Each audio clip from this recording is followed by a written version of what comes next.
त्या प्रतिमांना आपण साहेबांच्या हस्ते पुष्पहार अर्पण करू.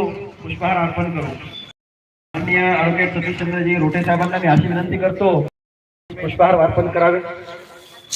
गणेश भाऊ फोटो मनोज सोबत एक काम.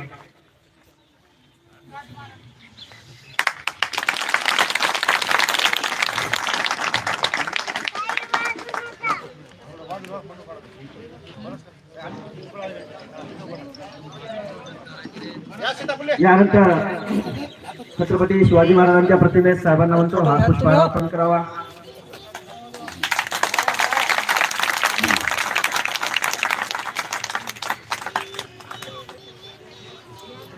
तसेच महात्मा ज्योतिबा फुले यांच्या प्रतिमेस सुद्धा पुष्पहार अर्पण करावा.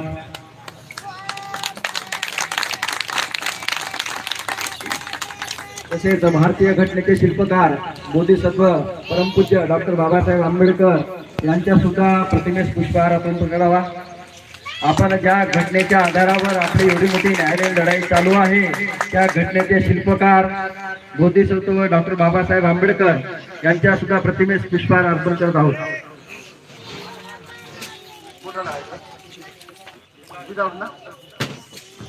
हॅलो लिंक टाका परभणीची कार्यक्रम लाईव्ह केला.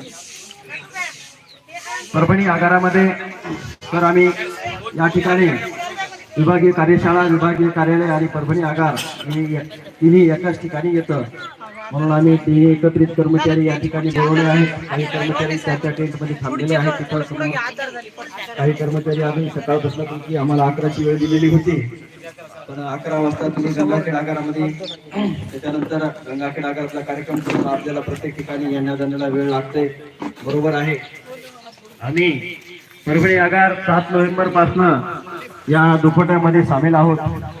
7 नोव्हेंबर पासून सलग आम्ही या दुपट्यामध्ये सामील आहोत. सर्वप्रथम साहेबांचं शब्दसुमनांना परभणी आगाराच्या वतीने सर्वांचं स्वागत. आलेल्या मान्यवरांचं सर्व स्वागत. या ठिकाणी रामभाऊ देवगुडे यांना अशी विनंती करतो की त्यांनी प्रस्तावना करावी. सुरुवातीला थोडीशी आपल्या परभणी आगाराची त्यांना थोडीशी विचार करावी नंतर साहेबांना आपण वेळ देऊ.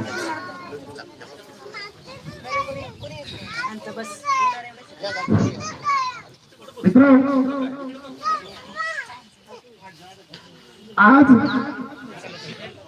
आपल्याकडे सतीशचंद्रजी रोटे साहेब आलेले आहेत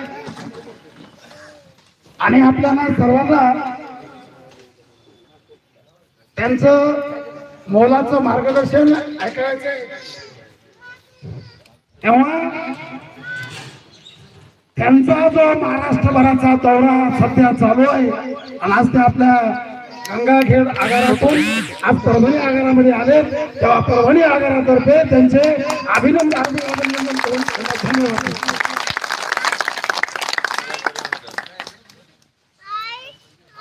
मित्रांनो साहेब आपल्याला तसं सविस्तर मार्गदर्शन करतील परंतु साहेबाला मला सांगायचं आहे जे आमचे यापूर्वी काही लोक कामावर गेले आमचे गेले ती कावळे राहिले ती मावळे. मित्रांनो लोक आपल्याला सगळ्याला अपेक्षा होती प्रवाशाला होती विद्यार्थ्याला होती आणि सर्वसाधारण जनतेला सुद्धा परवाच्या दिवशी अपेक्षा होती की काहीतरी संपावर तोडगा निघतो पाहिजे परंतु तोडगा न निघता त्यांनी आपल्यावर बडगाव करला. आणि तरी तुम्हाला सांगतो आपण हे जी एसटीचे कामगार आहेत कुठेही न बघता तुम्हाला सांगतो आपण आपला दुखवटा कंटिन्यू आज तुम्हाला सांगतो करत आहोत. त्यावेळेस परभणी आगार विभागाच्या कर्मचाऱ्यांना सुद्धा मी तुम्हाला सांगतो त्या वतीने त्यांना धन्यवाद देतो. साहेबांना एक गोष्ट विचारायची की साहेब लोक आहेत थोडं दबाव आहे कारवायाचा आणि आज आपला एक एक बांधव शहीद होत आहे तर त्या शहीद बांधवाच्या बाबतीत आपल्या वरच्या लेवलला त्याच्या कुटुंबाला नोकरीचा म्हणा तुम्हाला ही आग भिजणार नाही, परंतु या आगीचा जेव्हा इतिहास लिहिला जाईल तेव्हा आग लावणाऱ्यामध्ये किंवा पळणाऱ्यामध्ये माझं नाव राहणार नाही. आग राहणार आहे तिच्यात तुमच्या संग लिहिल्या गेलेलं आहे या शिडीच्या तुम्हाला. मग सुवर्ण अक्षरात नाव लिहिल्याच्या नंतर खऱ्या अर्थानं पोट भरतं का बापू? ते भरतो. तुम्ही आम्ही रात्री मेहनत कशासाठी करतो, काऊन करतो तुम्ही आम्ही जाणतो. आमच्या मुलाबाळांचं चांगलं पोषण संवर्धन झालं पाहिजे, त्यांच्या मूलभूत सुख सुविधा आम्ही त्यांना देऊ शकलं पाहिजे. चांगलं जेवण, चांगलं वस्त्र, चांगला निवारा आणि चांगलं शिक्षण देण्यापर्यंत तुमची आमची जबाबदारी असते. यासाठी खऱ्या अर्थानं तुमचा आमचा आयुष्याचा खटाटोप असतो. मग हा करताना तुम्ही असंख्य नाना प्रकारचे कष्ट सहन करता. कसंही करून आपल्या पिल्लांना सक्षम जीवन देण्याचा तुम्ही प्रयास करता असं तुम्हाला वाटते. हा तुमचा प्रश्न. मग तसं वाटत असताना तुम्हाला असं वाटते की मुलांसाठी काय करून काय नाही, काय करायला पाहिजे काय. तुम्ही त्यांच्या शिक्षणाची काळजी घेता, कपड्याची घेता, जेवणाची घेता, आरोग्याची घेता आणि त्याच्यानंतर त्याच्या नोकरीची बी घेता. नोकरी लागली की छोकरीची बी घेता. जर मुलगी असेल तर तिच्या लग्नाचे स्वप्न तुम्ही 10 वर्षापासून मनात रंगवता. ज्या ज्या ठिकाणी लग्नामध्ये तुम्ही जाता त्या प्रत्येक लग्नामध्ये तुम्ही पाहता मंडप चांगला आहे का, आचारी चांगला आहे का, खुर्च्या चांगल्या आहे का, स्टेज चांगला आहे का, कोणाचा आहे त्याचा नंबर घेऊन ठेवता. मग पूर्वीचं इतकं बारीक नियोजन तुमचं 10 वर्षापासून चालू राहते. मुलीच्या लग्नाच्या अगोदर तिने सांगत गेली, कळून देत नाही गेले म्हणता बाप. ही एक तुमची भूमिका. या पद्धतीनं तुम्ही भूमिका निभवत असताना कधीच आपण फाटकी हंड्रेड घालतो, बयाल घालतो, पण ती लपवतो, पोराला दिसू बी देत नाही गेलं म्हणता बाप. असं की आपण आता सहन करतो पण कधी डोळ्यातून अश्रू आणत नाही गेलं म्हणता बाप. तर अशा बापांना वंदन करण्यासाठी खऱ्या अर्थानं तुमचा मुलगा परभणीत आलेला आहे.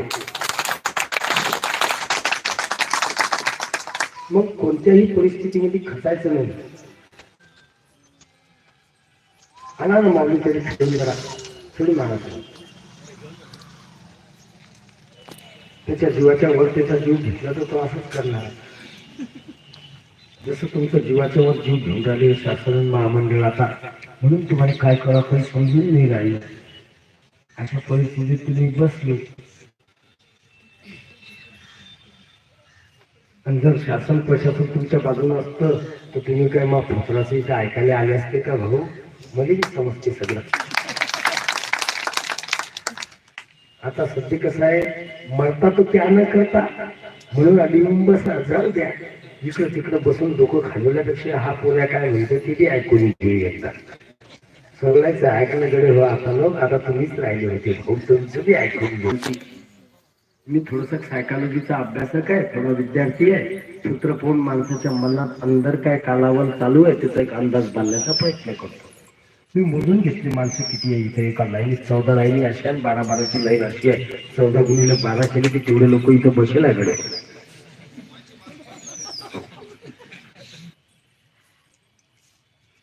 म्हणजे इतकं मायक्रो प्लॅनिंग आमच्या डोक्यात असते की या महाराष्ट्रामध्ये किती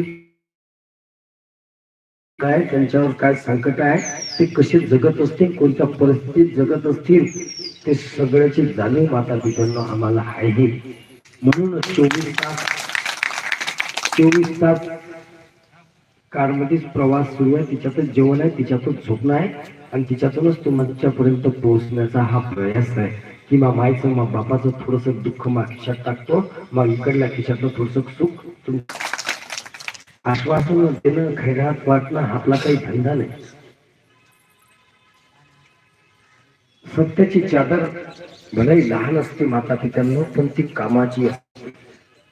तिच्यातून माणूस डगमगाने खाली पडत नाही. काही स्वप्नाची चादर, आश्वासनाची चादर 2 दिवसाची 4 दिवसाची असती, नंतर ती झोपीतून उडलं की जसं ती चादर फुटून जाते.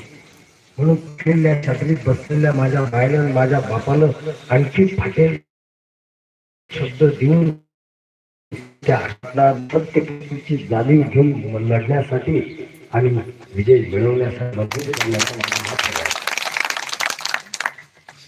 कारण आपलं साधं सुद्धा काम आहे भाऊ. आम्हाला शब्दात एवढी ताकद असते. मेलेल्या माणसाला जिवंत करतं आणि जिवंत माणसाला मारून टाकत असतं. एवढी ताकद शब्दामध्ये असतं. त्या शब्दांची तलवार बनून क्रांतीचा लढा विलीनीकरणाचा यलगार बुलंद करण्यासाठी आणि त्या विजयाचे शिक्कामोर्तब करण्यासाठी तुमचा मुलगा तुमच्या आशीर्वाद घ्यायला या ठिकाणी उभा आहे.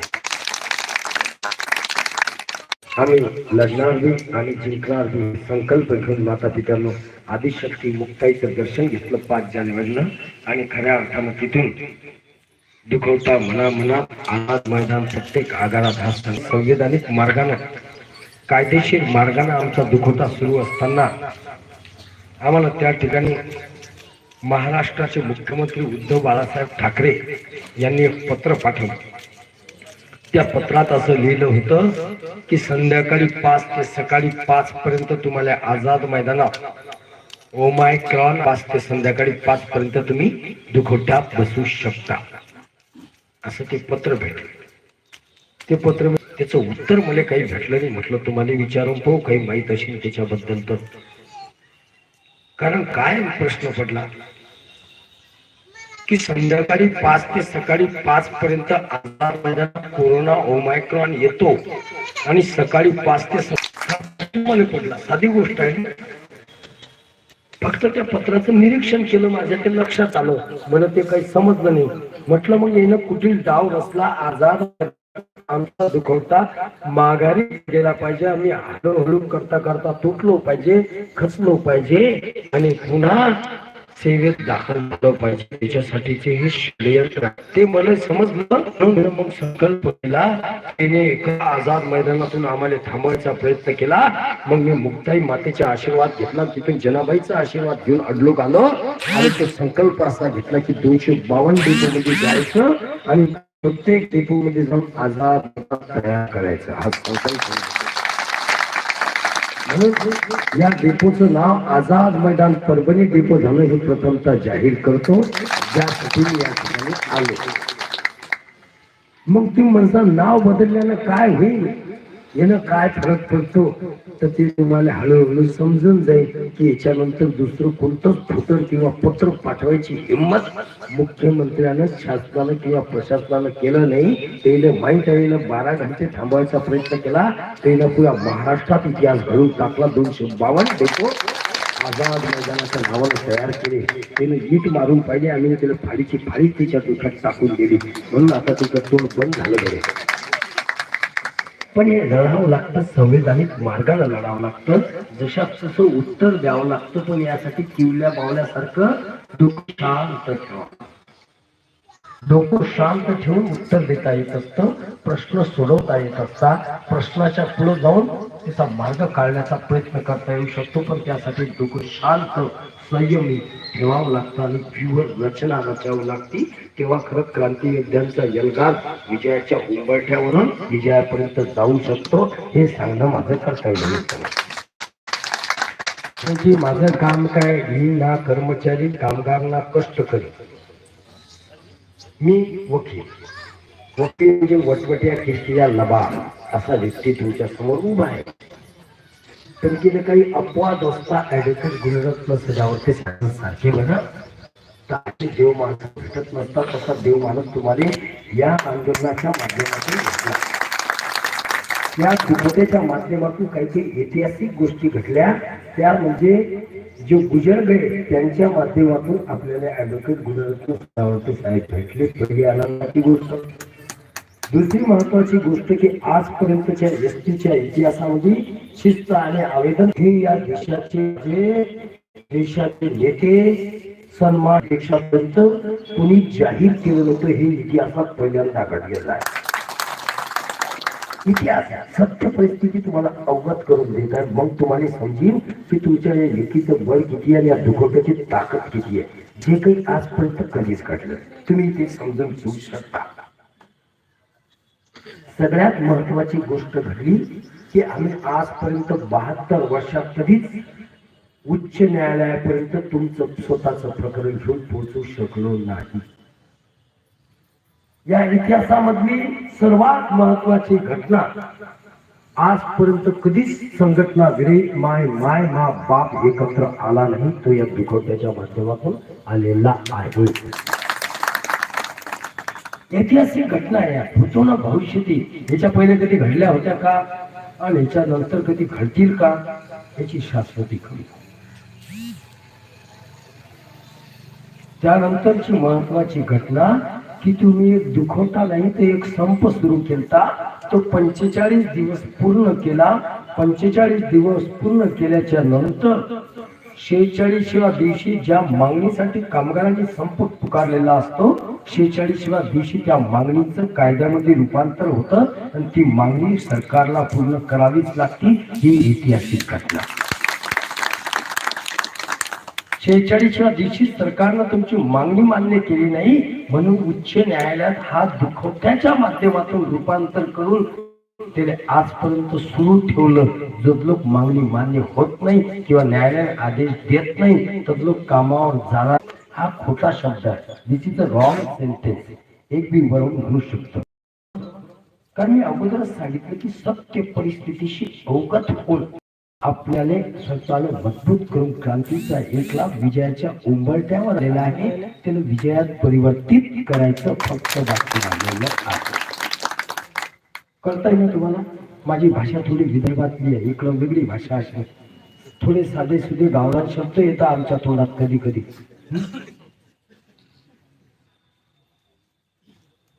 मग निगेटिव्ह गोष्टी काय घडल्या?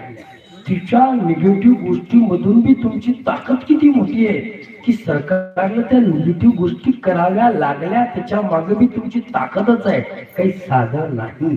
सगळ्यात महत्वाची अत्यंत ऐतिहासिक घटना मी माझ्या आयुष्यात पहिल्यांदा पाहिलेली. वकिलीच्या 18 वर्ष प्रॅक्टिस झाली माझी. महत्वाची घटना घडली की एक प्रकरण न्यायालयात न्याय प्रविष्ट असताना त्या प्रकरणासंदर्भात, त्या खटल्या संदर्भात भारतातल्या, देशातल्या, महाराष्ट्रातल्या, जगातल्या कोणत्याही न्यायालयामध्ये त्या खटल्या संदर्भात, सुनावणी संदर्भात याचिका दाखल करता येत नाही. हा न्याय आहे, हा कायदा आहे. जगातल्या सगळ्या न्यायालयांना हा कायदा लागू आहे. भारतातल्या न्यायालयांना सुद्धा हा कायदा 100% लागू आहे. मग असं असल्यावर बी एक ऐतिहासिक चुकीची घटना घडली तर तिच्यावर मला समजलं की याची ताकद किती वाढली.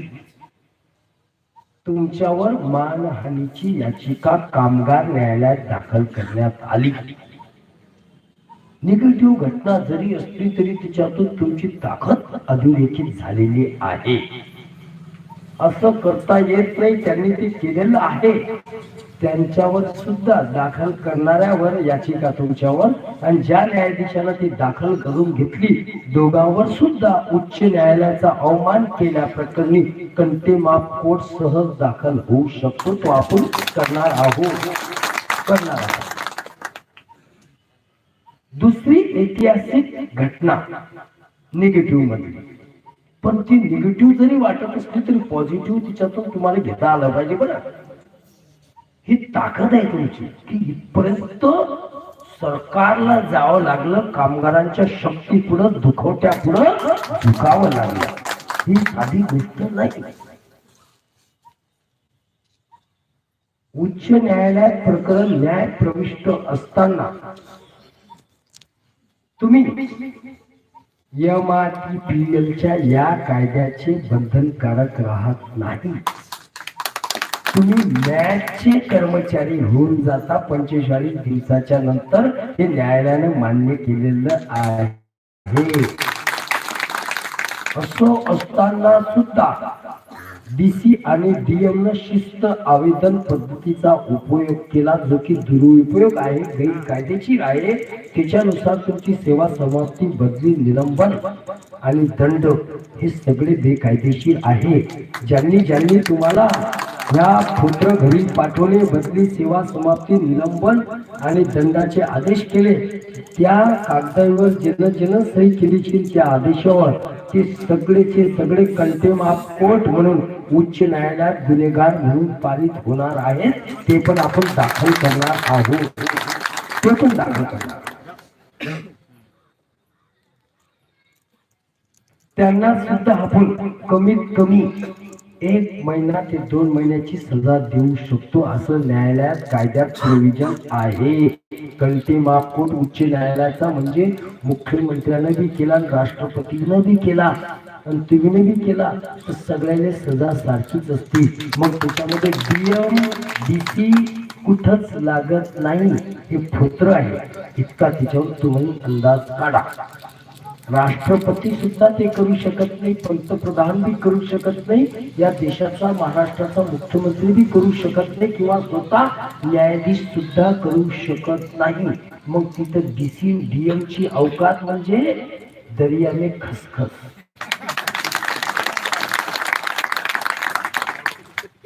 अशा ह्या ऐतिहासिक घटना घडत आहेत. त्याच्या पुढे जाऊन जर सांगायचा प्रयत्न केला, सर्वात महत्वाची घटना काय घडलीशी, एक एवढे सगळे जण इथं बसेल आहे.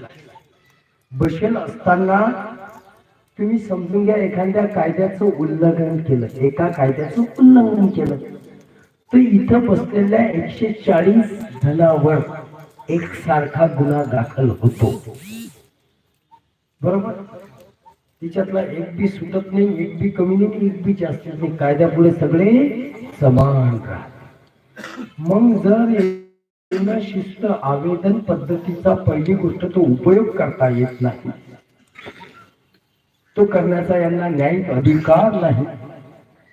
असं असताना या मूर्खांनी तुम्हाला अर्ध्या लोकांना निलंबन, सेवा समाप्ती, बडतर्फी टप्प्याटप्प्यानं कशी केली, गुन्हा तर सगळ्यांना सारखाच केला. आम्ही नंतर निवेदन दिलते की एक साथ सगळ्याला बडतर्फ करा, एक साथ सगळ्याला सेवा समाप्ती करा, तरी सुद्धा यांनी चेहरे पाहून सेवा समाप्ती, निलंबन, बदली, दंड कसा आकारला हे सुद्धा कंटेमाकोटच्या दरम्यान आम्ही उच्च न्यायालयाच्या लक्षात आणून दिलेलं आहे. हिच्यात सुद्धा सगळे डीसी आणि डीएम नावाचे पुत्र कायद्याच्या कचाट्यात सापडलेले आहे. त्यांच्या पळवाटा बंद करण्यात आलेल्या आहेत. एक दिवस ते स्वतःच सुट्टीचा राजीनामा टाकतील आणि सक्तीच्या रजेवर चालले जातील, हा माझा तुम्हाला शब्द आहे. नाहीतर येरवाळा जेलमध्ये स्टँडर्ड रूम त्यांच्यासाठी मी बुक करून ठेवलेले आहे. याही पलीकडे जाऊन म्हणजे काय घडलं या दिवसात मी तुम्हाला फक्त ते सांगत आहे. मा मनाचं काहीच नाही, फक्त कसं आहे सिक्वेन्स लावला मी, त्याचा सिक्वेन्स म्हणजे तुम्ही आता फक्त निगेटिव्ह गोष्टीकडे विचार करत गेले, आणि ती बी निगेटिव्ह म्हटल्या बी त्या निगेटिव्ह गोष्टी आजपर्यंत कधी घडल्या नाही, कधी घडणार बी नाही. तिच्यात बी तुमची ताकद आहे की शासनाने झुकावं लागलं, चुकीच्या घटना कराव्या लागल्या, चुकीच्या कारवाया कराव्या लागल्या, तरी सुद्धा दुखवता बुडला नाही. ही ताकद आहे मा मायची, मा बाबाची या दुखवता. हे मला सरकारने जागो जाऊन सांगितलं आहे. मग एवढ्या सगळ्या परिस्थितीत बी तुम्ही जर म्हणसाल की पुढं काय, अरे तर मागचा तर विचार कर, आता लोक कुठलं किती यशस्वी झालो आपण. 99% तुमचा विजय झालेला आहे, फक्त 1% बाकी आहे, 1%. मग आता उघडात मुटकं टाकेल आहे, बहुत जण का 1 बसो की 100 बसो, पण जोपर्यंत चटणी होती बारीक तर मला कुठू मध्ये किती कुटायचं, परंतु जोपर्यंत विलनीकरण होत नाही तदलोक आम्ही काही माग हटत नाही. एवढा शब्द तुमचा आम्हाला पाहिजे. प्रामाणिकपणे मायची बापाची शपथ घेऊन दुसरं काही नाही. आणि महत्वाची घटना, आजपर्यंत उच्च न्यायालयामध्ये कष्टकरी कामगारांची केस लढण्यासाठी फुकट मध्ये 1 रुपया न घेता जीवाची बाजी लावून 12 महिन्याचं पोरग कळे तर 12 वर्षाची पोरगी सोबत आणि पत्नी सोबत घेऊन जीवाचं रान करणारा वकील जिंदा झाला नाही, पैदा झाला नाही, तो तुम्हाला भेटला या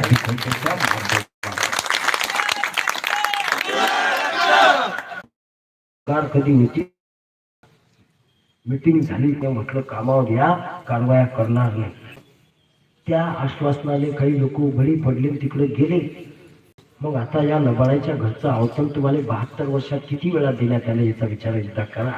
मग त्या विरजन पडून जाईल. काका जर जिंदे असले ते आनंदाने 4 साल लागून जातील, आनंद द्विगुणित होऊन जाईल, दुग्ध शर्करा योग होऊन जाईल. यासाठी माझे काका जगले पाहिजे. आणखी 22 वर्ष मी ही प्रार्थना केली मुक्ताई मातेने आणि तिथून निघलो तुमच्या भेटी निघाले. असा हा आपला संवाद. कारण ते नसले तर मग तुम्हाला आनंद वाटेल काय? तुम्ही शासनाचे कर्मचारी झाले, काका नाही ते पाहायला तुम्ही मजा येईल काय? सिंपल नहीं थे. ईट का जवाब पत्थर से देंगे, चुन चुन के मारेंगे, पण त्यासाठी तो जगला पाहिजे. एवढी पहिली प्रार्थना आहे. दुश्मनच नसला तर सारा लढेंगे किससे? तीळ तीळ जण गोचिला सारखं आणि खटमला सारखं मायचं बापाचं रक्त 72 वर्ष केलं. त्याचा बदला घ्यायसाठी मुक्ताई मातेने म्हटलं फक्त 20 वर्ष जिंदा ठेव. यानं जेवढं रक्त पिलं ना, एक एक थेंब रक्त बाहेर काढलं ते एका बापाची औलाद म्हणून ते कोणी बी असो. कारण ते मा बुद्धाची बी बरोबरी करू शकत नाही. ज्यानं माय बापावर अन्याय अत्याचार केला, ज्याचं शोषण केलं, तात्विक दृष्ट्या ते माझ्या कुठंच लागत नाही. कारण मी देण्याचं काम करतोय, त्याने घेण्याचं नाही, तो ओरबडण्याचं काम केलेलं आहे. म्हणून मी श्रेष्ठ समजतो स्वतःला. त्याच्यापेक्षा भलाही मी फाटक्या खिशाचा असेल, खिशात 2 रुपये नसतील माता पित्यांनो, पण तात्विक दृष्ट्या ते माझ्या समोर खालची नजर काढून माझ्या डोळ्यात डोळे टाकून पाहू शकत नाही. कारण पैशामध्ये ती ताकद नसते, ती स्वाभिमानात तत्वात असते.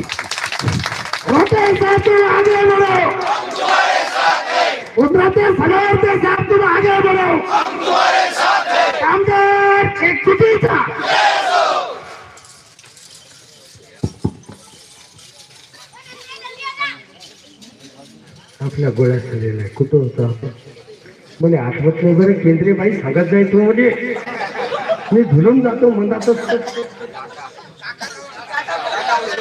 काकाला सांगतो म्हणून मी काका जिवंत राहिले पाहिजे, जगले पाहिजे, त्याला निरोगी दीर्घ आयुष्य भेटले पाहिजे. ही प्रथम प्रार्थना आदिशक्ती मुक्ताई मातेने खानदेशातून 5 जानेवारी सकाळी 11 वाजता केली. पण तिथून रोज काकाची आरती म्हणतो. सकाळ दुपार संध्याकाळ जरी जाईल तरी मी काकाची आरती तुझ्या सगळं ठेवतो. आणि तुमचं बी ते पाठ झालं पाहिजे. तेव्हा खऱ्या अर्थानं आपला लढा विलीनीकरणाचा यशस्वी होण्याचा आनंद तुम्हाला मध्ये भेटणार आहे. तसा नाही घ्यायचा आहे आपल्याला. शासनात तर जायचं, पण भीक मागून नाही जायचं, अधिकार घेऊन बी नाही जायचं, अधिकार हिसकवून जायचंय आपल्याला शासनात. कारण हे देणारे भिकारचं कोण स्टँडर्ड भिकारी आहे? आजपर्यंत तुमच्या भिकेवर जगले आणि हे मोठे झाले. हे कशाचे मोठे हो? अरे तुम्ही दाते आहे, तुमच्या 1-1 रुपयातून हे मोठे झाले म्हणून तुम्ही मोठे आहे. तुम्ही दान देण आहे. रोजचे 65 लाख रुपये जमा केले, याच्या ढेऱ्या भरलेल्या आहे. ते तुम्हीच मायबाप करू शकता. साधी गोष्ट. म्हणून आता आपण याही परिस्थितीमध्ये काही चिंतन मनन केलं पाहिजे. ही आर पारची लढाई आहे. अभिनय तो कधीच नाही. आता जर माघार घेतली तर संपला विषय. पण तसंही आता आपलं झालं गेलं, गणगेलं मिळालं. याच्यातले तर 80% असे आहे की त्याचे 15-20 वर्ष सर्व्हिस राहिला. फक्त 20% असे आहे की ते आता लागेल. मग 80% लोकांचं झालं गेलं, गणगेलं मिळालं. आपण जगतोय कशासाठी, जगलो कशासाठी, का जगायचं, किती दिवस जगायचं, हा महत्वाचा प्रश्न आहे. आणि या प्रश्न जर तुम्ही तुमच्या मनाने विचारला तर मला असं वाटेल मायची जिजाऊची जयंती साजरी झाली गड्या. हा प्रश्न तुम्ही मनाने विचारावा. पिढ्या माळाकोळ्यासारखं, मरेल मुर्द्यासारखं असं 10-15 वर्ष जगण्यापेक्षा एकच दिवस जगा चांगलं मर्दासारखं. आणि तेव्हा आपल्या लेकरं बाळाला अभिमान वाटेल की बाप आणि माय मर्दासारखी लढली आणि विजय संपादन करणार. अरे हे स्वाभिमानाचं बीज असतं, ते जर पेरलं तर तुमची अवलाद स्वाभिमानी अवलाद पैदा होईल. तुम्ही प्रॉपर्टी किती कमवली, तुमच्या स्वाभिमान नसेल तर तुमची अवलाद ही दारू पिणारी, पत्ते खेळणारी, वेगळ्या वेगळ्या कुमार्गाने जाणारी निघली तर काय टाकता काय त्या प्रॉपर्टीला तुमच्या आग लावून टाका त्याने. त्याच्याही पेक्षा आपण चटणी भाकर खाऊ, पण मुलं जर तुमचे स्वाभिमानी, निस्वार्थी आणि घाम घालणारी, कष्टानं मेहनत करणारी असली, कुठं भीक मागणारी नसली, तर ती अवलाद निर्माण करण्यासाठी स्वाभिमानाचं बीज पेरावं लागतं. त्याला पैसे लागत नाही भाऊ, त्याला संवाद लागतो. आणि तशी बापाची मायची कृती लागती. ती कृती असण्यासाठी तुम्हाला एक विनंती करतो की आम्हाला तुमचा अभिमान वाटेल की भराई मा बापानं पैसे नसतील कमवले, भराई मा बापानं बंगला नसेल बांधला, पण मा बापानं कोणापुढे घुटणे टेकले नाही, भीक मागली नाही, पण कधी कोणापुढे नाक रगडलं नाही. स्वाभिमानाच्या लढाईत लढावा विलनीकरणाच्या लढाईमध्ये माय मा बाप मा भाऊ सामील होता आणि त्यानं खऱ्या अर्थानं शरणागती न पत्करता वीर गती पत्करली. अभिमान राहील आमच्या खानदानीने तुमचा. 7 पिढ्यांमध्ये तुमचे फोटो लागते. अरे हे तर कलेक्टरच्या बी नशिबात नसते, क्लास 1 सुपर क्लास 1 अधिकाऱ्याच्या बी नशिबात नसते की त्याचे फोटो लागतील जागोजागी. त्या 74 कामगार बांधवांचे घरा मनात फोटो लागले गडे. साधी गोष्ट थोडी आहे. अरे आपण मेलो तर दुसऱ्या पिढीमध्ये बी तुमचं नाव राहतं, दुसऱ्या पिढीत तिसरी पिढी तुमचे फोटो काढून फेकते, त्याच्या मायचे बापाचे लावते. तो म्हणजे हा कोण गेला बरी आहे नाही माय बाप, ते बी का लावते मायचे बापाचे फोटो. माहित आहे का कधी ट्रॅक्टर पाहिलं नाही का भाऊ तुम्ही? ते काही आलं की लोक तिकडे पाहतात, काही आले की तिकडे पाहतात. असं वाटतं की झाली का काही नवीन पत्रकार परिषद, झाली का काही नवीन मिटिंग, आलं का कोणी गाडीत निरोप घेऊन, कोणी आलं की इकडं तिकडं. अरे इकडं पाहायला 72 वर्षात तेच केलं हेंद्रे हो आपण. हेच दिवस त्याच्यामुळे आले ना आपल्यावर.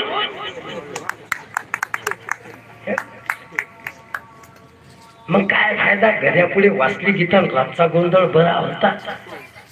मग मीच काय ब्रह्मदेव बी इथे टेंबलला तर काही फायदा नाही भाऊ तुमच्यासाठी. अरे मी तर आभार मानतो त्या काकाचे की त्यानं सालेवर तुम्हाला एका लाईनीत बसवलं, कुठे बदलून ठेवलं, 1 रुपया बी दिला नाही, पण तुमच्याकडून काम करून घेतलं. पण वरतून तुम्हाला म्हणते या कमावर कारवाया करत नाही. काय बाकीचं सेवा द्यायची की नाही द्यायची ते नंतर पाहू, पहिले जॉईन व्हा. त्याच लायकीचे यायचे. अशीच पाहिजे तुम्हाला कुठं समजतं स्वाभिमान, तुम्हाला कुठं समजतं आपण कुठं आहोत कुठं नाही. साध्या गोष्टी समजत नाही. हे काकाचे पुतण्याचे कोणतरी दिसता मला वंश मधात, आपल्या मधात तिथे बी आले बिचारे, आम्हाला बसू देणार रे कडे आज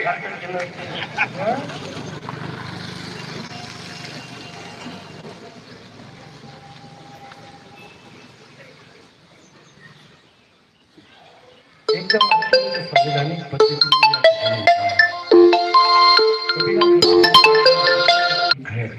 ना काहू से दोस्ती ना काहू से बैर या पद्धतीनं माझं कार्य आहे. त्याच पद्धतीने मी करण्याचा प्रामाणिकपणे प्रयत्न करतोय. घ्यायचं असेल तर घ्या, नाही तर सोडून द्या. मुर्दे गाळा मसनात जा, म्हणजे इथं थांबतील, मा सोबत येतील. मायची शपथ घेऊन सांगतो तिला शासनात नेईनच नाही.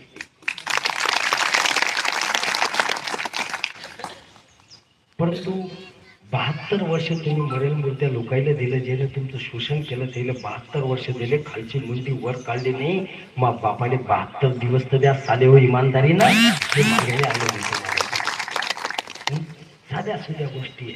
आजपर्यंत 72 वर्षात तुम्ही त्याने प्रश्न विचारला काय, करार पद्धतीचं काय झालं, आमच्या महामंडळाने वॉल कंपाऊंडने गेट कशाला बसवलं, ब्रिक्स कंपनीने कॉन्ट्रॅक्ट कशासाठी दिला, तिचा 150 कोटीचा दंड काऊन माफ केला, कंडक्टरची दोरी 2 रुपयाला भेटली 40 रुपयाला काऊन घेतली, आमचं एका ड्रेसमध्ये काम होतं 3 ड्रेस कशाला दिले विनाकारण, ना तो थंडीच्या कामाचा ना उन्हाच्या कामाचा एवढा जाळ कपडा खाऊन दिला. आम्ही जेव्हा एसटी मध्ये डिझेल भरतो त्याचप्रमाणे आम्हाला डिझेलची एंट्री करून डायरेक्ट खिशात खाऊन देत नाही. आम्हाला 1 रुपया दंड झाला तर 500 रुपये कसे वसूल करता. आमच्या कंडक्टरकडे 1 रुपया शिल्लक आला तरी 500 रुपये दंड काऊन करता. आणि ज्या ड्रायव्हरच्या खिशात ती ड्रायव्हिंग नसली, डिझेलच्या नोंद करायची, तिथंच बरोबर गाडी कशी येते चक्करची माग, तर तीच गाडी कशी थांबवतो, 100 रुपयाची पावती तुमच्या हातात कशी देतो. वर्षातून एकदा ह्या संघटनावाले 200-200-300 कशी ओरखता तुमच्याकडून. 23 लाखाच्या गाड्या आम्ही कोणाला का गिफ्ट देतो, कोणकोणत्या अधिवेशनात जातो, 5-5 हजार गाडी खर्च करतो. त्या अधिवेशन संपल्याच्या नंतर तिथून 2-2 ट्रक दारूच्या बाटल्या कशा बाहेर निघता. घरात कोणाला चिठ्ठी नाही, त्याच्या नाकातून शोभण निघतो, त्याला शिक्षण नाही, त्याला भागतं नाही. याचा विचार आम्ही कधी करणार? 72 वर्षात ह्या गोष्टींचा विचार कधी केला का होतो? A to Z हिस्ट्री तुम्हाला सांगू शकतो, तुम्ही ऐकू बी शकणार नाही. मग तेव्हा तुमचे तोंड इचकेल तेवढं काऊन बंद पडले होते? तेव्हा खाऊन तुम्ही मरेल मुर्द्याचे खाली मुंडी घालून त्याच्या बैलाच्या समोर नाग्या घासत होते रे.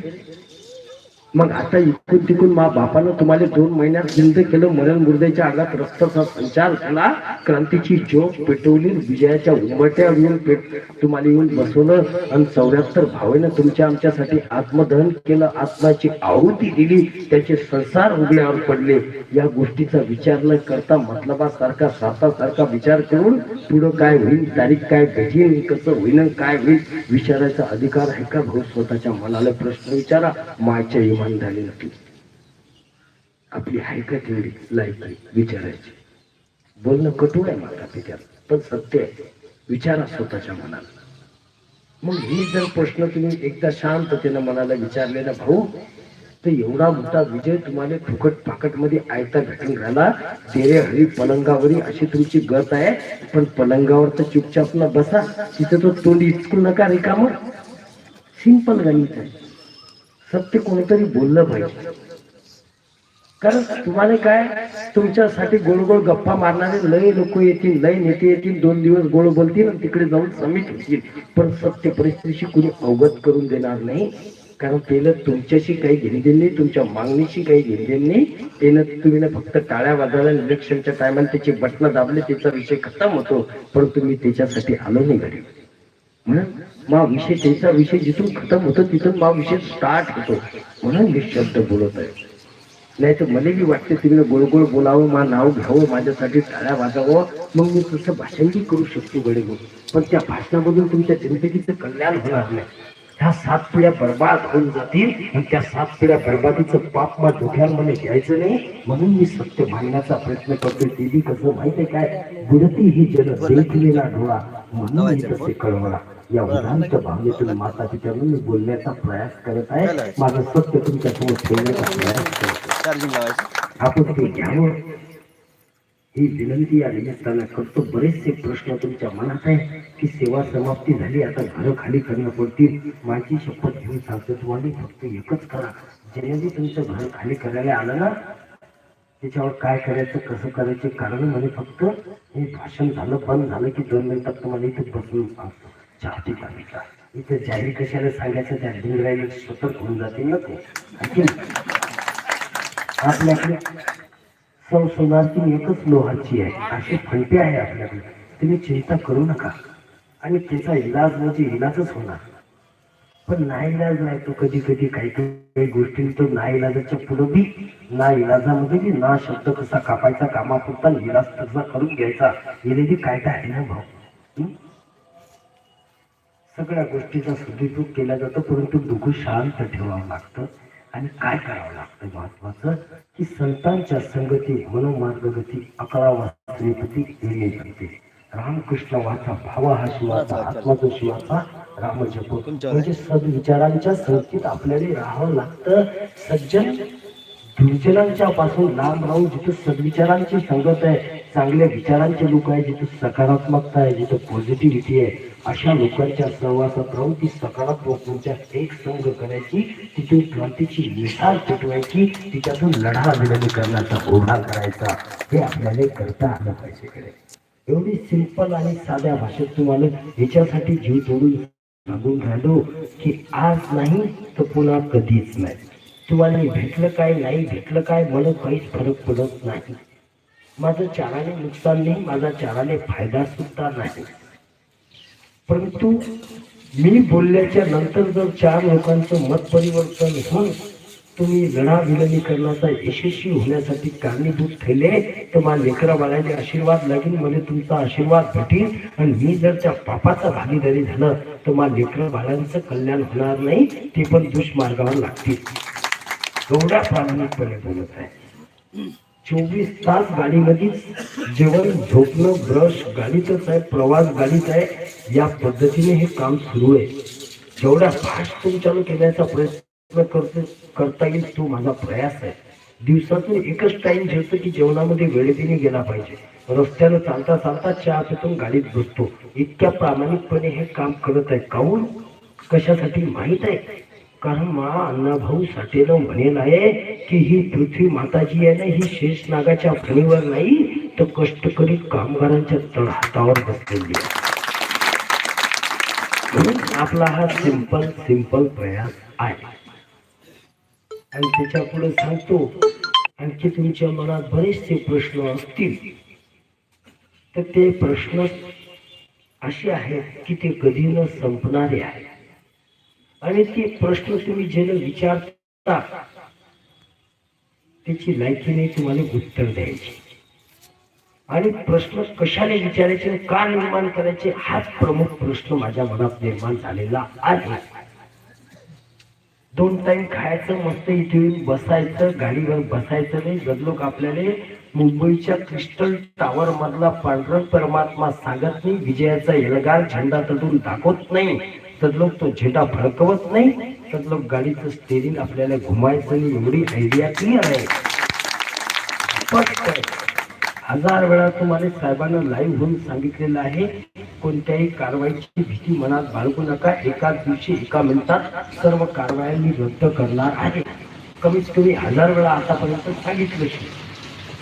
त्याच्यानंतरचा महत्वाचा प्रश्न की जोपर्यंत विलनीकरण कोणी देत नाही तोपर्यंत आम्हाला चर्चा करायची नाही, काही बोलायचं नाही, काही ऐकायचं नाही. आम्ही घोड्याप्रमाणे 2 झडप्यात तोंडाने लावून घ्यायचा आणि एकच लक्ष समोर ठेवायचं, विलनीकरण. त्या व्यतिरिक्त दुसरं काही पाहायचं नाही, ऐकायचं नाही. इतकं स्पष्टपणे तुम्हाला 1000 वेळा यापूर्वी सुद्धा सांगण्यात आलेलं आहे.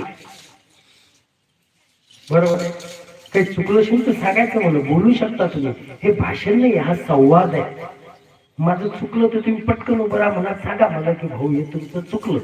आणि जर बरोबर असेल ना, पटकन अडी उतरलं पाहिजे. समजता ना? इथून इथपर्यंत ते डायरेक्ट गेलं पाहिजे. तिला गाठ बांधली गेली पाहिजे. आणि ती गाठ तदलोक सोडायची नाही. तदलोक लढा विलिनीकरणाची विजयी सभा मी बारामतीत आयोजित करत नाही तोपर्यंत ती गाठ ठेवायची. विजयी सभा होईल पण कुठं? तिथंच होईल. शोधतो 72 वर्षाचा. हे तर माझं फक्त ट्रायल आहे. ओरिजिनल पिक्चर, ओरिजिनल भाषण मी काकाच्या आशीर्वादानं तिथंच करणार. लोक माझे काका राहिले पाहिजे एवढी प्रार्थना तुम्ही मनापासून करा. भले त्या दिवशी आला अचाक पिठाक तर गोष्ट वेगळी, पण तरी आपण देवाला प्रार्थना करू की 20 वर्ष माझे काका अजून टिकले पाहिजे. या देशाचे पंतप्रधान ते झालेच पाहिजे. ही प्रार्थना तुम्हाला करायची आहे. आणि तुमच्या इचकेल चेहऱ्यावर जे 10 वाजून 10 मिनिटं टाइम आहे ना, तो बदलून टाका. 11 वाजून 11 मिनिटाचा स्टँडर्ड टाइम चेहऱ्यावर आणा. ही विनंती या निमित्ताने करतो. काल परवा ते इंटरचं एक फोटो आलं होतं फेसबुक लाईव्हला. ते म्हणे नाव नाही घ्यायचं त्याचं, फोटर म्हणजे समजून घ्यायचं की लाईटी नाही, लेवल नाही. चिलटायचे नाव घ्यायचे, फुलटायला मोठं करायचे, हे धंदे बंद करा ना.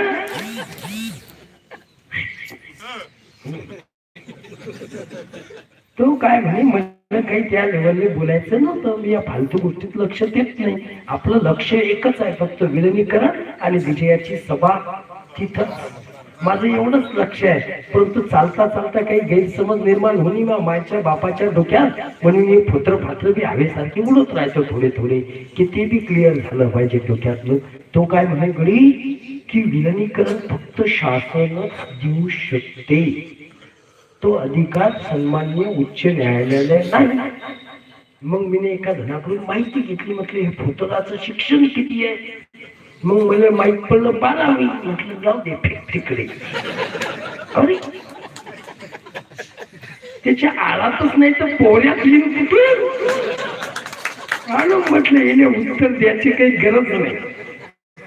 पण तुमच्या मनात किंतूपर्यंत निर्माण होणे म्हणून फक्त एक शब्द सांगतो, उच्च न्यायालय म्हणजे काही ग्रामपंचायत किंवा नगरपालिका नाही की कोणी बी जाईन अर्ज सबमिट करीन आणि रिसिप्टचा सही शिक्का आणि असं चालत नाही.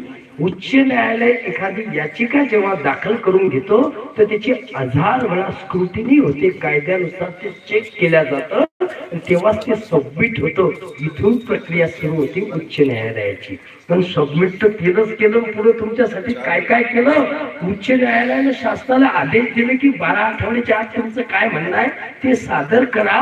मग उच्च न्यायालय जर ते अधिकार नसते तर पहिली गोष्ट त्यांनी सबमिट केलं नसतं, दुसरी गोष्ट तुम्हाला न्यायिक दुखवटा मान्यता दिली नसती, तिसरी गोष्ट शकत चंदे साहेबांनी तुमच्या आगारात पाठवलं नसतं, तुमच्या मेडिकलची जांच करा हे म्हटलं नसतं, सरकारला 12 आठवड्याचं बाइंडिंग दिलं नसतं, आणि त्याच्यानंतर महत्वाचं काय केलं नसतं माहित आहे का? हा दुखवटा न्यायिक आहे हे म्हटलंच नसतं. मग एवढं जर उच्च न्यायालयानं केलं तर हा उच्च न्यायालयाच्या जज पेक्षा बी मोठा जज असेल, ते एवढ्या मोठ्या लोकांशी आपण बोलायचं कशाले बाबा? आपली काय तेवढी लायकी आहे काय? मी साधा सुद्धा वकील आहे, भाऊ फक्त कॉप्या करून पास व्हायलाय, नावापुरती डिग्री आहे माझ्याकडे, पण मी बराबर त्याच्यापेक्षा. आमचे सन्माननीय अनिल परब साहेब बी वकील आहे बरं. ती वकील असल्यावर बी तिने एक बेताल वक्तव्य केलं होतं, म्हणे मी मेस्मा लावली. सांगा आता एखाद्या 5वी 10वी किंवा अदर नेत्यांनी बोललं असतं तर मला त्याचं वाईट नसतं वाटलं, पण ते सन्माननीय अनिलजी परब साहेब जे आहेत ना, हे महामंडळाचे माजी अध्यक्ष आहे. अबे तू मॅच मध्ये गेला ना, आता MRTPL बंद झालं म्हणजे महामंडळाचं अध्यक्षपद. अरे शब्दावर लक्ष ठेवत तिथंच आहे. अजून 72 वर्षाच्या गुलामगिरी तुमच्या डोक्यात तेच केली आहे. अजून मोरेल मुद्दे हो तसंच म्हणणार आहे तुम्ही. काय सांगून काही फायदा नाही.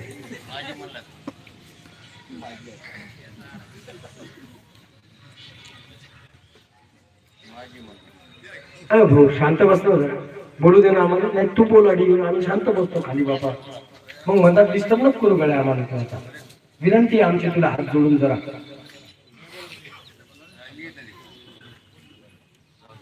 डिस्टर्ब होणार नाही याची दक्षता घ्या फक्त. मग दुसरा महत्वाचा प्रश्न की यांनी काय म्हटलं, मी तुमच्यावर मेस्मा लावतो. मग एकदा ऐकलं मी, दोनदा ऐकलं. जर तुम्हाला मेस्मा लावायचा आहे आमच्यावर आणि तुम्ही वकील आहे तर मग कायद्याचा अभ्यास कशाला करता तुम्ही? आम्ही कायदा तपासत आहे, कायदा चेक करत आहे, आम्ही कायद्याच्या तरतुदी पाहण्याचा प्रयत्न करतोय, लवकरच मेस्मा लावल्या जाईल असं म्हटलं की नाही त्याने 8-15 दिवस कंटिन्यू. म्हणून त्याच्यामुळे खऱ्या अर्थानं आधी इधर आधी उधर आधीच इधर आहे असं होत असतं. म्हणून तुम्हाला सांगत आहे की संतांच्या संगती मनोमार्गकडे, सद्विचारांची संगत पकडा, सकारात्मक चर्चा करा, सकारात्मक गोष्टी करा, सकारात्मक ऊर्जा निर्माण करा आणि त्या ऊर्जेतून लढा विलगीकरणाचा यशस्वी करा. ते तुमच्या हातात आहे. आमच्या हातात काय आहे? आमच्या हातात जे जे आहे ते करण्यामध्ये आम्ही कुठं कमी पडलो हे तुम्ही आम्हाला सांगा. याला 5 जानेवारीचा प्रश्न, तारीख कशी घडली, काऊन घडली, मागं पुढं का झाली, किंतु परंतु नको म्हणून सांग. 5 जानेवारीला म्हणजे आपलं उच्च न्यायालयात ज्या खंडपीठात आपलं मॅटर सुरू आहे, खटला सुरू आहे, तिथे 2 सदस्यीय न्यायालय बसत असतं, 2 जज बसतात. त्याच्यातले एक जज साहेबांची उच्च न्यायालयाच्या तब्येत खराब, प्रकृती खराब असल्यामुळे ते त्या दिवशी उपस्थित राहिले नाही. खरं खोटं मला माहित नाही, कारण हे समोर आलं. मग तसं आल्याच्या नंतर सबस्टिट्यूट जे त्या डेस्कवर बसू शकतो आणि खटला चालवू शकतो.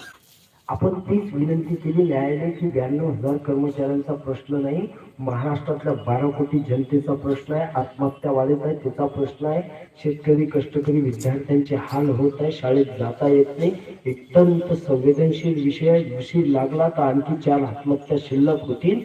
आम्हाला प्रकरण आजच चालवायचं आहे. हे आपण न्यायालयाला सांगितलं. परंतु सरकारने पळ काढला. ते म्हणे आम्हाला आज चालवायचं नाही, आम्हाला पुढील तारीख देण्यात यावी.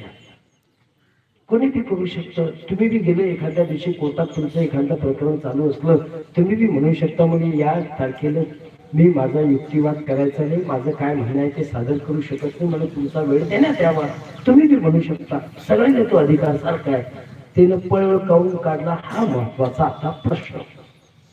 22 डिसेंबरला उच्च न्यायालयाने काही निर्देश सन्माननीय आघाडी सरकारला दिले, त्यांच्या सरकारी वकिलांना दिले. त्या निर्देशांची पूर्तता त्यांनी करून 5 जानेवारीला सादर करणे क्रमप्राप्त होते. तिच्यातलं त्यांनी एक बी गोष्ट पूर्ण केली नाही, म्हणून ते न्यायालयापासून पळ काढत होते. मग काय काय निर्देश दिले होते? त्यातला प्रथम निर्देश, सर्व कष्टकरी कामगारांची, कर्मचाऱ्यांची मेडिकल वैद्यकीय तपासणी करण्यात यावी.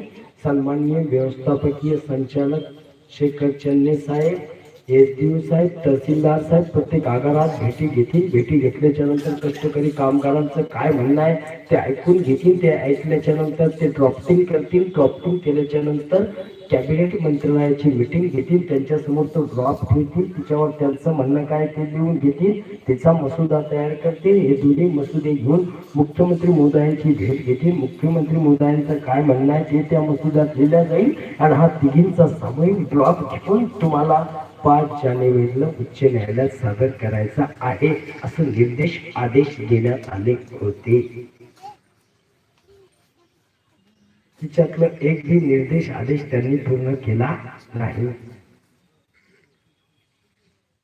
त्याचबरोबर आझाद मैदानात बसलेल्या कर्मचारी कामगारांना, कष्टकऱ्यांना पिण्याच्या पाण्याची, जेवणाची व्यवस्था करण्यात यावी, हे आदेश केले. त्याचबरोबर दुखवट्या दरम्यान एकाही कष्टकरी कामगारांवर निलंबन, सेवा समाप्ती, बदली याची कारवाई करण्यात येऊ नये असे निर्देशित करण्यात आले होते. तरी सुद्धा यांनी तुमच्यावर कारवाया केलेल्या आहेत. हे सगळं दुकान त्यांचं 5 जानेवारीला आमने सामने धमकी की चोट पे होणार होतं, त्यांना माहीत आहे. म्हणून त्यांनी त्यांच्या सन्माननीय वकिलांनी न्यायालयात उपस्थित राहण्यास नकार दाखवला. म्हणून नवीन वकील बी नेमले, तर ते दिल्लीचे आणावं लागले. महाराष्ट्रातला एकही वकील न्यायालयामध्ये उभं राहण्यास तयार नव्हता, कारण त्यांना माहीत होतं आपल्याला काय काय करणार, काय काय पनिश होऊ शकते. ते कलंक आपल्या डोक्यावर लागायला नको. आणि दुसरी गोष्ट म्हणजे समोर उभा असलेला ॲडव्होकेट गुणरत्न सदावर्ते साहेब कानातून रक्त काढण्याशिवाय राहणार नाही याची जाणीव त्यांना होती, म्हणून ते समोर आले नाही.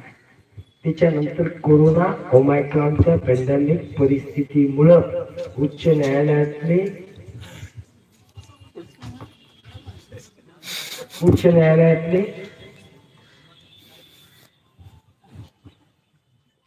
पाहून घ्या ना,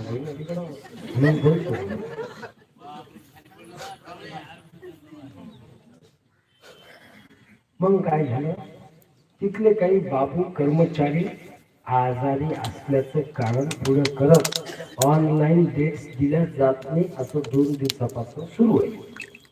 आज ना उद्या त्या डेट्स त्यांना डिक्लेअर करावं लागतील. त्यात काही दुमत नाही. तारीख पडणार होतं त्यात बी काही दुमत नाही. पण आय थिंक की माझा अंदाज आहे फक्त की आजची किती तारीख आहे, 12 तारीख, तर या 8 दिवसाच्या आत आपली तारीख भेटणार आहे. कारण नियम आहे 14 दिवसाच्या आत तारीख ठेवावीच लागती. हा न्यायालयाचा कायदा आहे, नियम आहे. 5 जानेवारी नंतर जर 14 दिवस पकडले तर 19-20 तारीख तुम्हाला पडावीच लागणार आहे. हा कायदा आहे, कायदा आहे. मग पुरं बी उच्च न्यायालय गणन पुरे बी बिमार पडले आणि कोण तारखा डिक्लेअर नाही केल्या तरी 20 तारखेला यांना 19 तारखेला तारीख द्यावीच लागेल. त्या दिवशी भलाही ते पुढची तारीख मागतील, तो भाग वेगळा, पण त्या तारखेला आपलं म्हणणं किंवा त्यांचं म्हणणं सादर करण्यासाठी त्यांना तारीख द्यावीच लागत असते. हा कायदा आहे. मग जेवढं कायद्यामध्ये माहित आहे, व्यक्ती कसा वकील आहे तुम्हाला माहित आहे. कॉप्या करून जास्त काही कळत नाही, जेवढं फक्त ऐकेल फुकेला तेवढं तुम्हाला सांगतो तुटक्या मुटक्या शब्दात.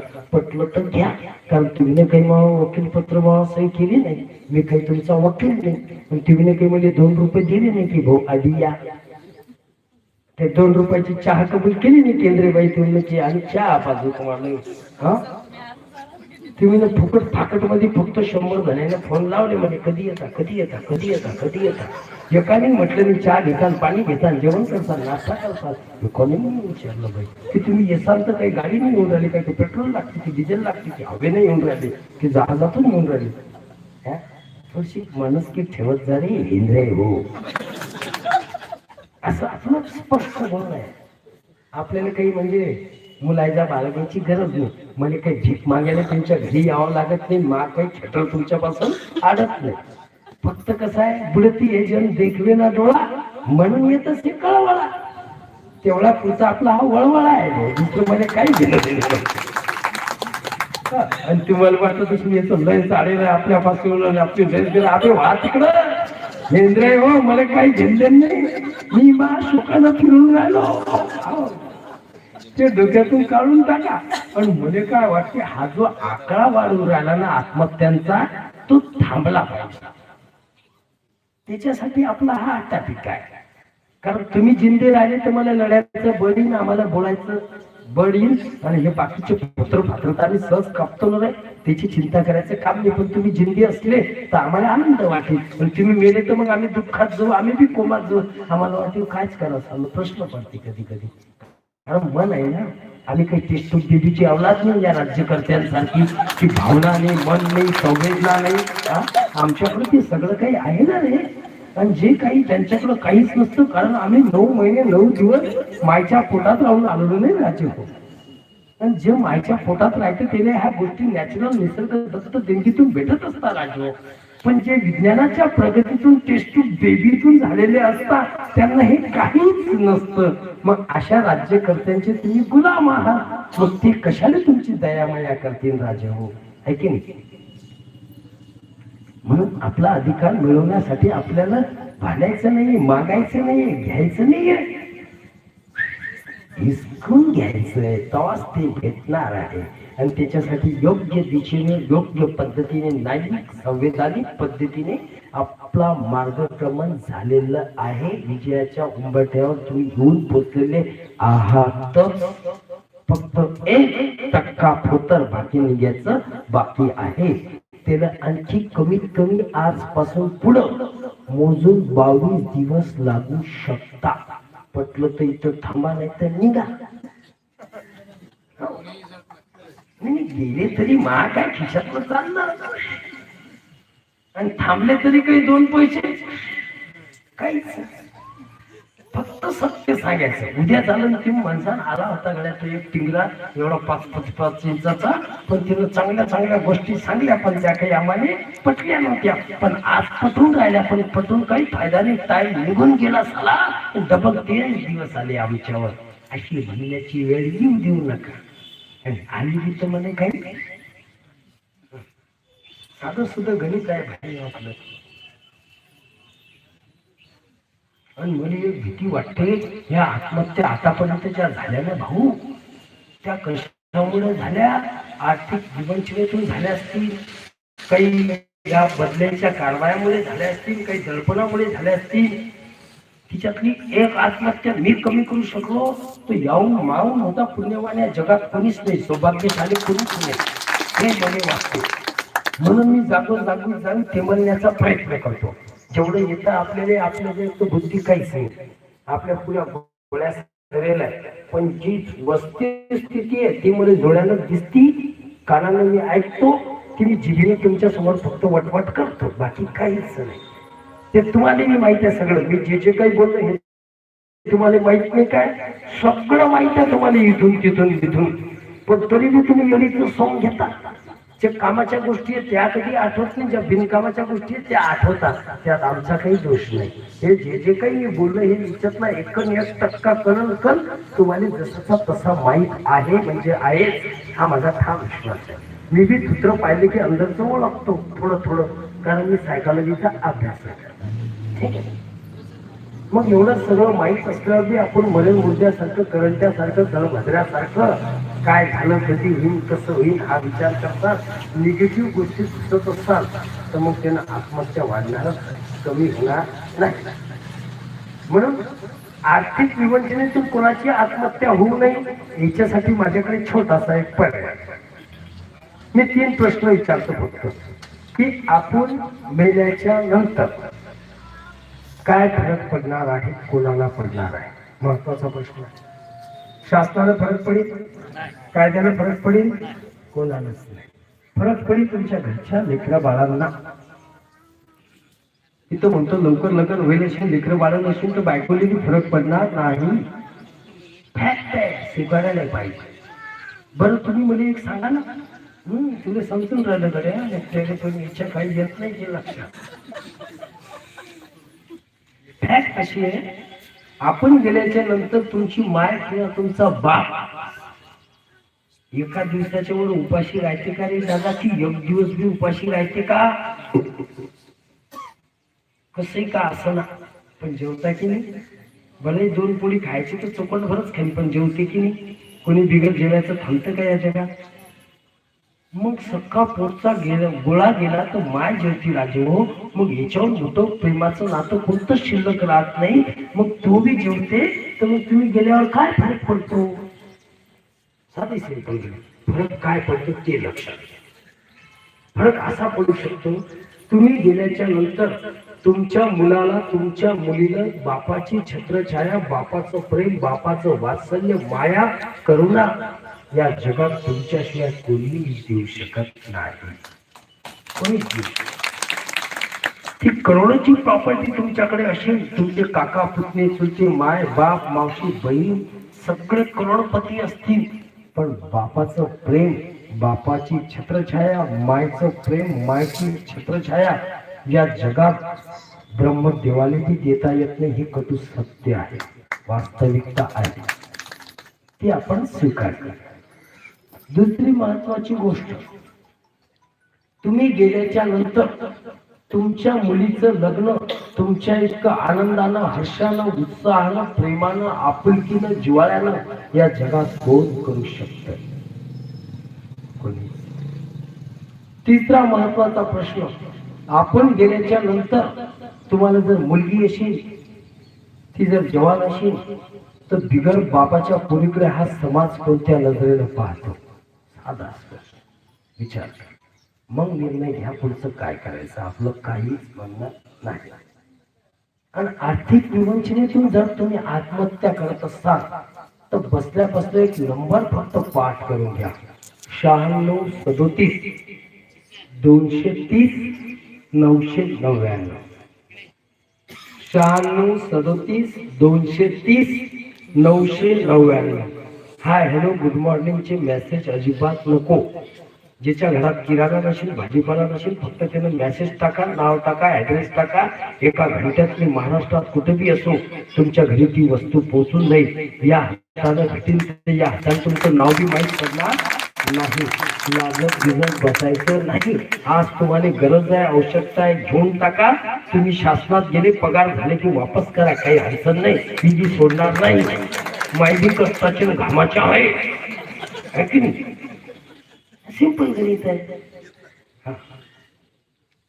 आणि काही बी अडचण आली हे फोत्र फात्र दिसेल हा डेम्या काही तकलीफ देत असेल सल्ला घ्यायचा असेल तर रात्री 9 नंतर मी फ्री असतो आणि सकाळी 8 वाजेपर्यंत फ्री असतो. ठीक आहे. रात्री 9 ते सकाळी 8 वाजेपर्यंत केव्हाही फोनला मी फोन उचलतो. पण दिवसभर हे बोबलनं टेबलनं सुरू राहते फोन उचलता येत नाही. साधं गणित आहे. मग माणसाला नंबर कशाला दिला फोन. टाइम कोणता आहे. रात्री 9 ते सकाळी 9 पर्यंत बिनधास्त फोन लावा. 12 तास तेव्हाही फोन लावा. मी जागीच असतो. ती माणसा झोपसा का टिटवीचे डोळे ऐकायची रे बाबा. तर ते माई टिटवीची असो की कशाची असो मी झोपू की ना झोपू. तुम्हाला जो टाइम गेला त्या टाइम मध्ये काम करा. आपलं टाइम टू टाइम काम चालते.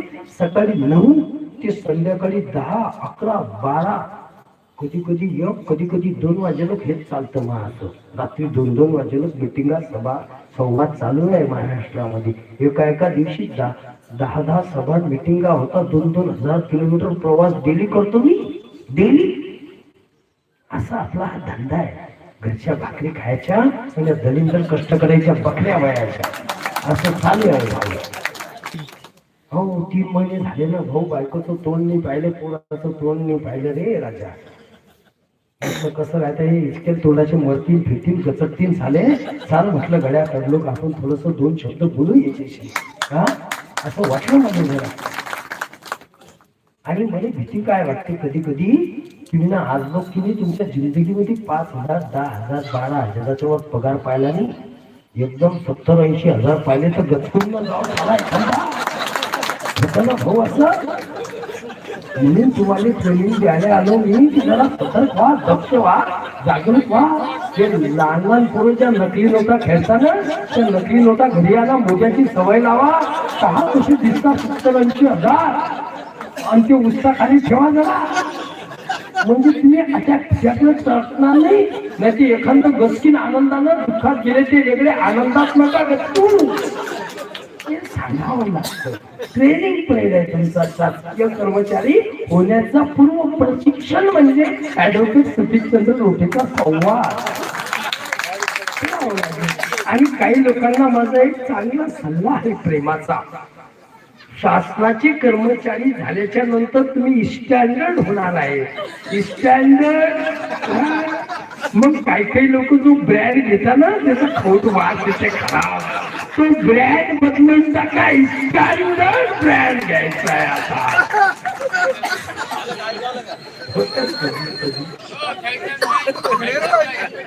घेऊ द्या ना, आपल्या काय घरचं चालू घेतो तो 2 घे, मायाला चिंता नाही करायचं. पण घेता तो का आपण कोणाचं रक्त पिऊन घेतो का भाऊ? कष्टाची देते बाबा, मेहनतीची देते, पिऊ देणं ते देतो का रक्त शोषून देते की भ्रष्टाचार करून देते? नाही, अभिमान आहे गळ्यामध्ये तुमचा बी. तू घेतो तर काय अडचण नाही, फक्त थोडस लिमिट मध्ये राहा, बाकी काही नाही. ड्युटीवर नको. आणि त्या पाणीच्या आमलेटच्या गाड्या थोड्यावर उभे राहून नका घेऊन जरा. स्टँडर्ड कर्मचाऱ्यांसारखं स्टँडर्ड रूम मध्ये जायचं, कोणाला दिसायचं वगैरे नाही.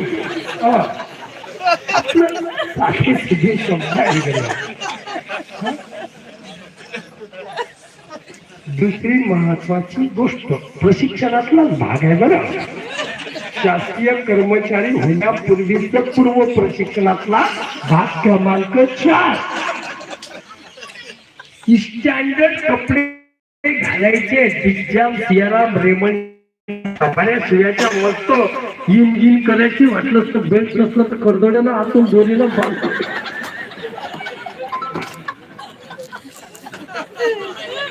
भाऊ नवरा नाही. आणि टाइम कधी पडला तर एखादं 10 रुपयाचा बेट आणून घ्यायचा चांबड्याचा, मस्त जीन करायची. भले घरी बाहेर आली तर काही फरक पडत. कोणी 5 नाही, आता काही डबल दुसरं लग्न करायच्या भानगडीत पडू नका, नाही तर म्हणतात पैसे शिल्लक आले. माईनं बहिणीनं करण त्यावेळेस दळ म्हणल्यावर इतके वाईट दिवस काढले, आणि चांगले दिवस सुगीचे आले तर तुम्ही काय तिथे सवतन आणता काय पैशासाठी? तो माझ्यापणा करायचा नाही, पूर्व ट्रेनिंगचा भाग आहे म्हणून बोललो बरं भाऊ. हा, आणि महत्वाची गोष्ट आणखी एक, जेव्हा सूट गीट सफारी दुपारी घालसान स्टँडर्ड राहायसान तर खिशाले एक पेन ठेवायचा. भले कांडी नसली तर चालते, तुम्हाला कुठं सही करायचं काम पडते, पेन दिसला पाहिजे फक्त.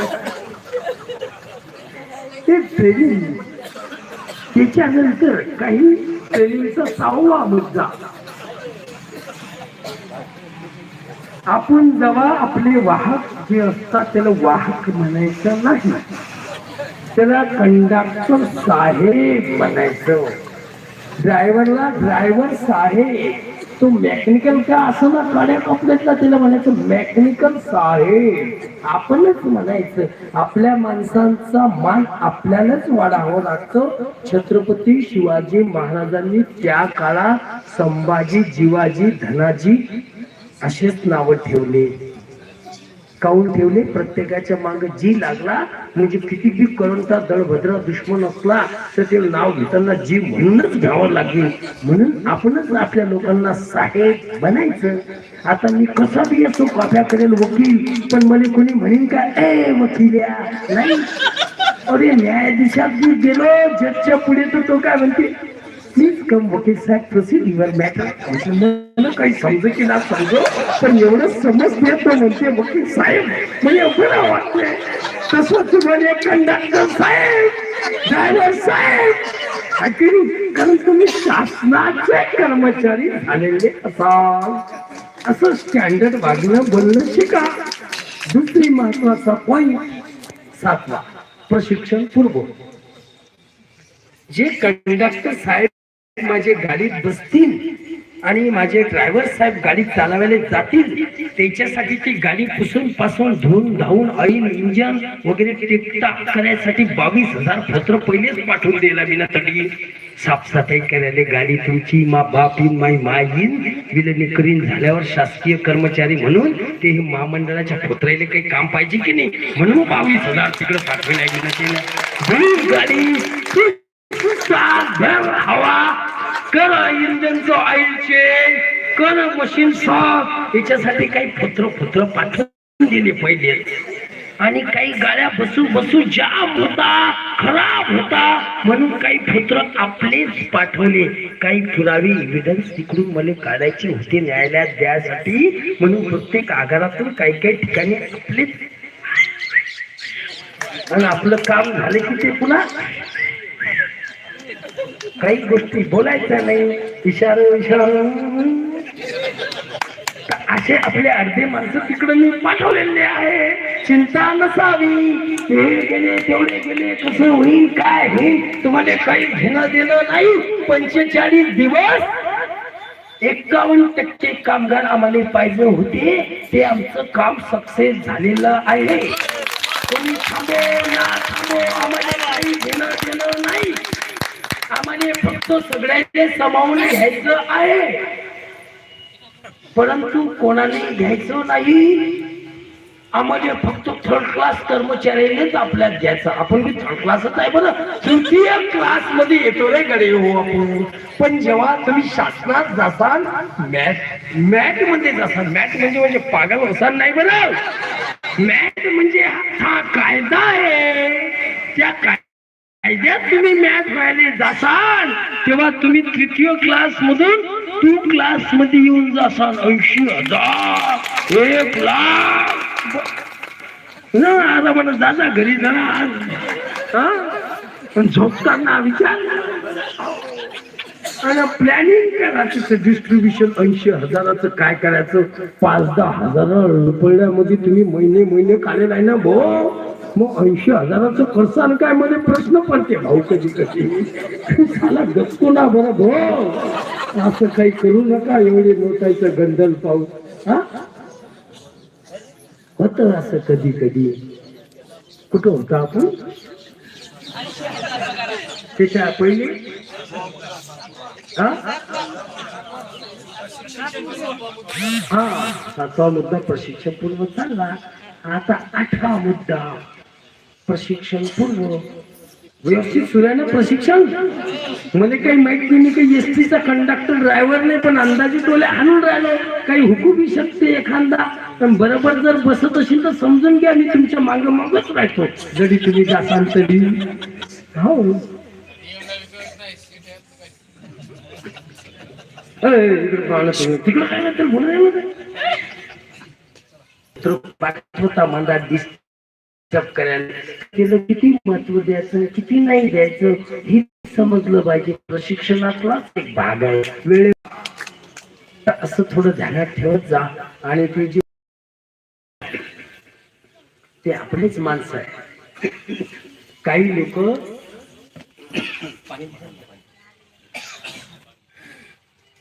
एकच रत्न, एकच रत्न, भारत माता की.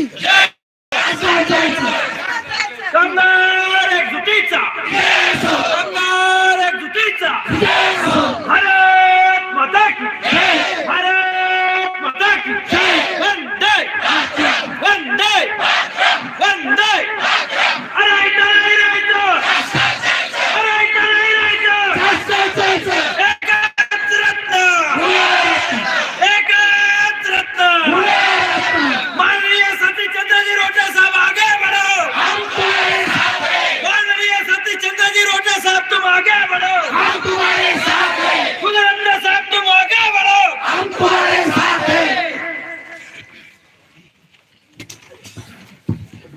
ऍडव्हर्टाईज राहते ना सिरियलच्या मधात, म्हणून थोडं 2 मिनिटाचा ब्रेक घेतला.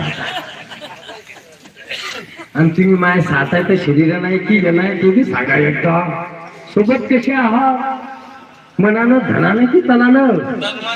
पण मन धन काय बरोबर तुमच्या खिशात किती किती येतो सांगा बरं आधी. पाहू द्या म्हणजे तर मन तुमचं धन. अरे साली बिन पगारी फुल अधिकारी म्हणजे काय तन मन देता बापा तेवढंच पाहिजे, म्हणजे धन काही नको. मा बापान नाही कमवून ठेवलं पण देता म्हणजे शासनात गेल्यावर 10 रुपये दर महिन्यानं. ते 10,000 रुपये मी तुमच्याकडून जमा करीन. पण 74 माझे बांधव जे शहीद झाले त्या प्रत्येकाच्या घरी 1-1 लाख रुपये मिळाले. फक्त 10 रुपये पाहिजे, शिल्लक बी नको आपल्याला काही. हा, आणि दुसरा महत्वाचा विषय, जे काही बांधव गेले असतील आपले मीनं जे पाठवले असतील तिकडं ते वेगळे, आणि माझ्या व्यतिरिक्त जे काही लबाड लांडग्यांच्या भूलतापांना बळी पडले असतील, लबाडाच्या घरचं आवतन न जेवता त्यांनी स्वीकारलं असेल, अशा लोकांनाही आपल्याला गद्दार म्हणायचं नाही. ते हलक्या कानाचे आहेत, बालबुद्धीचे आहेत, बाल मन आहे त्यांचं. ते गेले असतील 2-3 दिवस राहतील, त्याने पाहिजे पटलं तर राहतील, पण सगळ्याने 18 तारखेपर्यंत मुदत आहे. 18 तारखेला आपण उच्च न्यायालयामध्ये फायनल यादी देणार आहोत. त्या यादीनुसारच जे आपण नावं देऊ त्यांना तेलंगणाच्या धर्तीवर विलिनीकरणाचा शासनाच्या कर्मचाऱ्यांचा लाभ भेटणार आहे.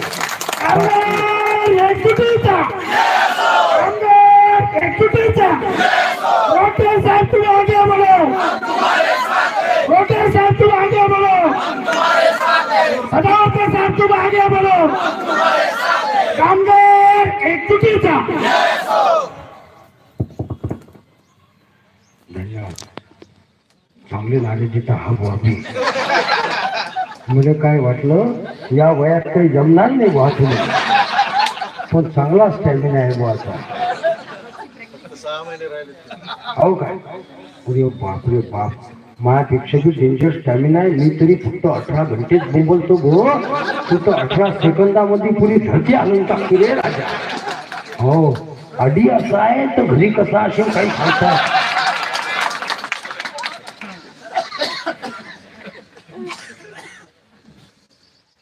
कुठं होता आपण? तेलंगणा. 18 तारखेला आपली यादी फायनल. आणि आपला हा जो दुखवटा आहे ना, हा न्यायिक आहे बरं, संविधानिक आहे बरं. आणि या दुखवट्यामध्ये तुम्हाला वाटत असेल की आधी येऊन कशाला बसायचं, इथं काय तुम्ही वरलीच्या चिठ्ठ्या फाडत नाही, काही इथं पत्ते खेळत नाही, इथं काही दारूचा अड्डा बी नाही. हा संविधानिक दुखवटा आहे, न्यायिक दुखवटा आहे, उच्च न्यायालयानं मान्य केलेला आहे.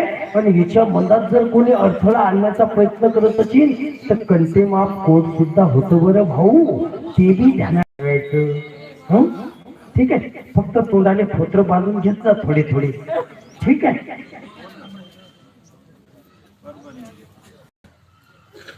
तथाकथित असता काही लोक संतोषी, त्यांना दुःखाचं पेक्षा कधीच कोणाचा आनंद पाहिला जात नाही. दुसऱ्याचं दुःख पाहिलं की त्याला आगुरी आनंद भेटत. अशा विघ्न संतोषी लोकांच्या हातात आपलं एक बी चुकीचा पुरावा जायला नको. बरोबर. दुसरी महत्वाची गोष्ट, तेलंगणाच्या धर्तीवर आपल्याला जी परवानगी भेटलेली आहे, उच्च न्यायालयाने जी मान्यता तुम्हाला तुमचा दुखवटा न्यायिक असल्याचं मान्य केलेलं आहे, तो दुखवटा आपला संवैधानिक आहे. आणि आपण एकमेकाच्या दुःखात सहभागी होत आहोत, एकमेकाचं दुःख वाटून घेण्याचा प्रयत्न करत आहोत. आपली मनस्थिती चांगली नाही, आपण डिप्रेशन मध्ये आहोत, म्हणून या ठिकाणी येऊन एका ठिकाणी येऊन चुपचापला बसत आहोत.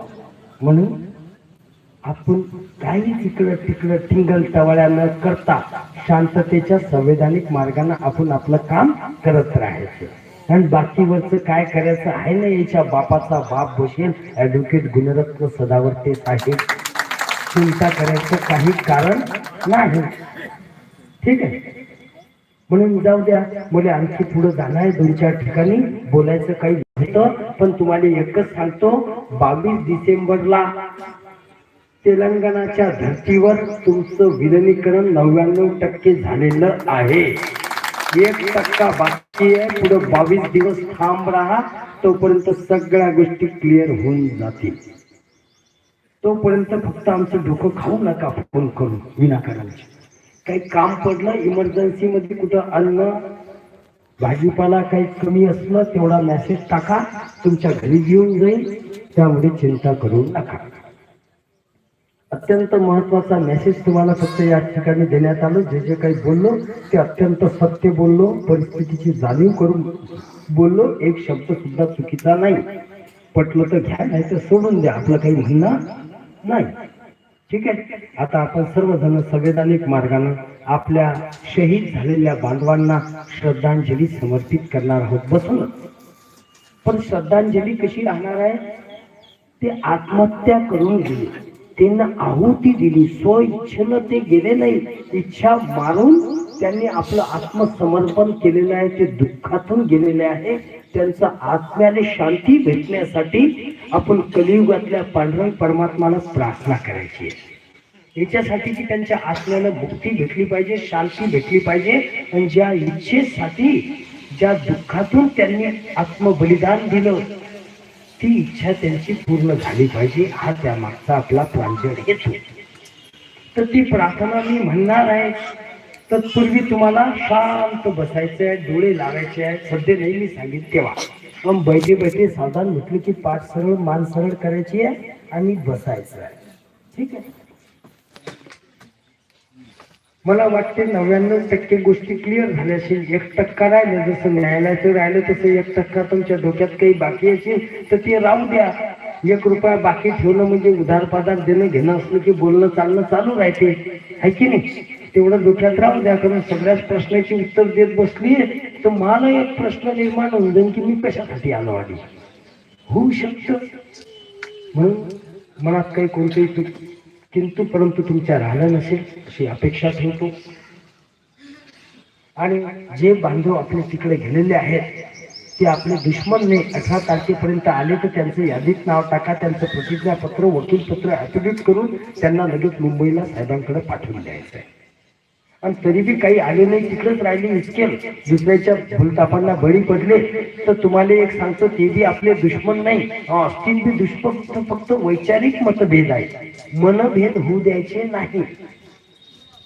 आणि मनभेद होऊ द्यायचे नाही. आणि त्यांच्या परिवारामध्ये महामंडळाप्रमाणे पगार जाईल तर त्यांच्या लेकरं बाळांचं शिक्षण होणार नाही, मुलीचं लग्न होणार नाही. म्हणून सगळ्याला विनंती करतो, ते तिकडे जरी महामंडळाचे कर्मचारी म्हणून काम करत असले तरी आपले बांधव आहे. आपले दुश्मन बी असले तरी आपले बांधव आहे. कुत्र्याचं भांडण चाललं तर ते सोडू गड्या. आपण एवढी माणुसकी संवेदना आपल्यामध्ये आहे. आणि आपल्या ज्ञानेश्वर माऊलीनं काय म्हणेल आहे, जो जे वंचील ते नाव प्राणी जातं. म्हणून सांगतो, तिकडं गेलेल्या आपल्या काही चुकीच्या बांधवांना सुद्धा वाईट म्हणायचं नाही, गद्दार म्हणायचं नाही. उलट त्याच्या पुढे मी जाऊन एक विनंती करतो सगळ्याले, भाऊ, की त्याच्या मुलीचं लग्न आणि शिक्षणासाठी 2 रुपये तुम्हाला द्यायचं काम पडलं तर आपण द्यायचं. आपलीच मुलगी म्हणून तिची सेवा सुद्धा करायची. मानसिकच्या नात्यानं तुम्ही करायचं. पण 23 जानेवारीला नेताजी सुभाषचंद्र बोस जयंती आहे. ज्यानं स्वातंत्र्य मिळवून दिलं त्याची जयंती आहे. त्या माणसाची जयंती घराघरात फोटो लावून आणि त्या क्रांती नाऱ्यातून स्वातंत्र्याचं स्फुल्लिंग पेटलं होतं आणि गुलामगिरीच्या बेड्या शृंखला तुटल्या होत्या. तुम्ही आम्ही 150 वर्षानंतर स्वातंत्र्याची पहाट पाहिली, सूर्य पाहला. त्या धर्तीवर तुमच्या 72 वर्षाच्या गुलामगिरीच्या बेड्या तोडून फेकण्यासाठी आपले आराध्य सन्मान्य ऍडव्होकेट गुणरत्न सदावर्ती साहेबांनी एक इन्कलाबचा नारा दिला होता, तू मुझे साथ दो मैं तुम्हें विलीनीकरण दूंगा. त्या नाऱ्याची स्फूर्ती आणि उगमस्थान तुम्हाला माहित असेल तर ते आहे नेताजी सुभाषचंद्र बोस. आणि त्यांची जयंती आहे, उत्साहात साजरी करायची आहे.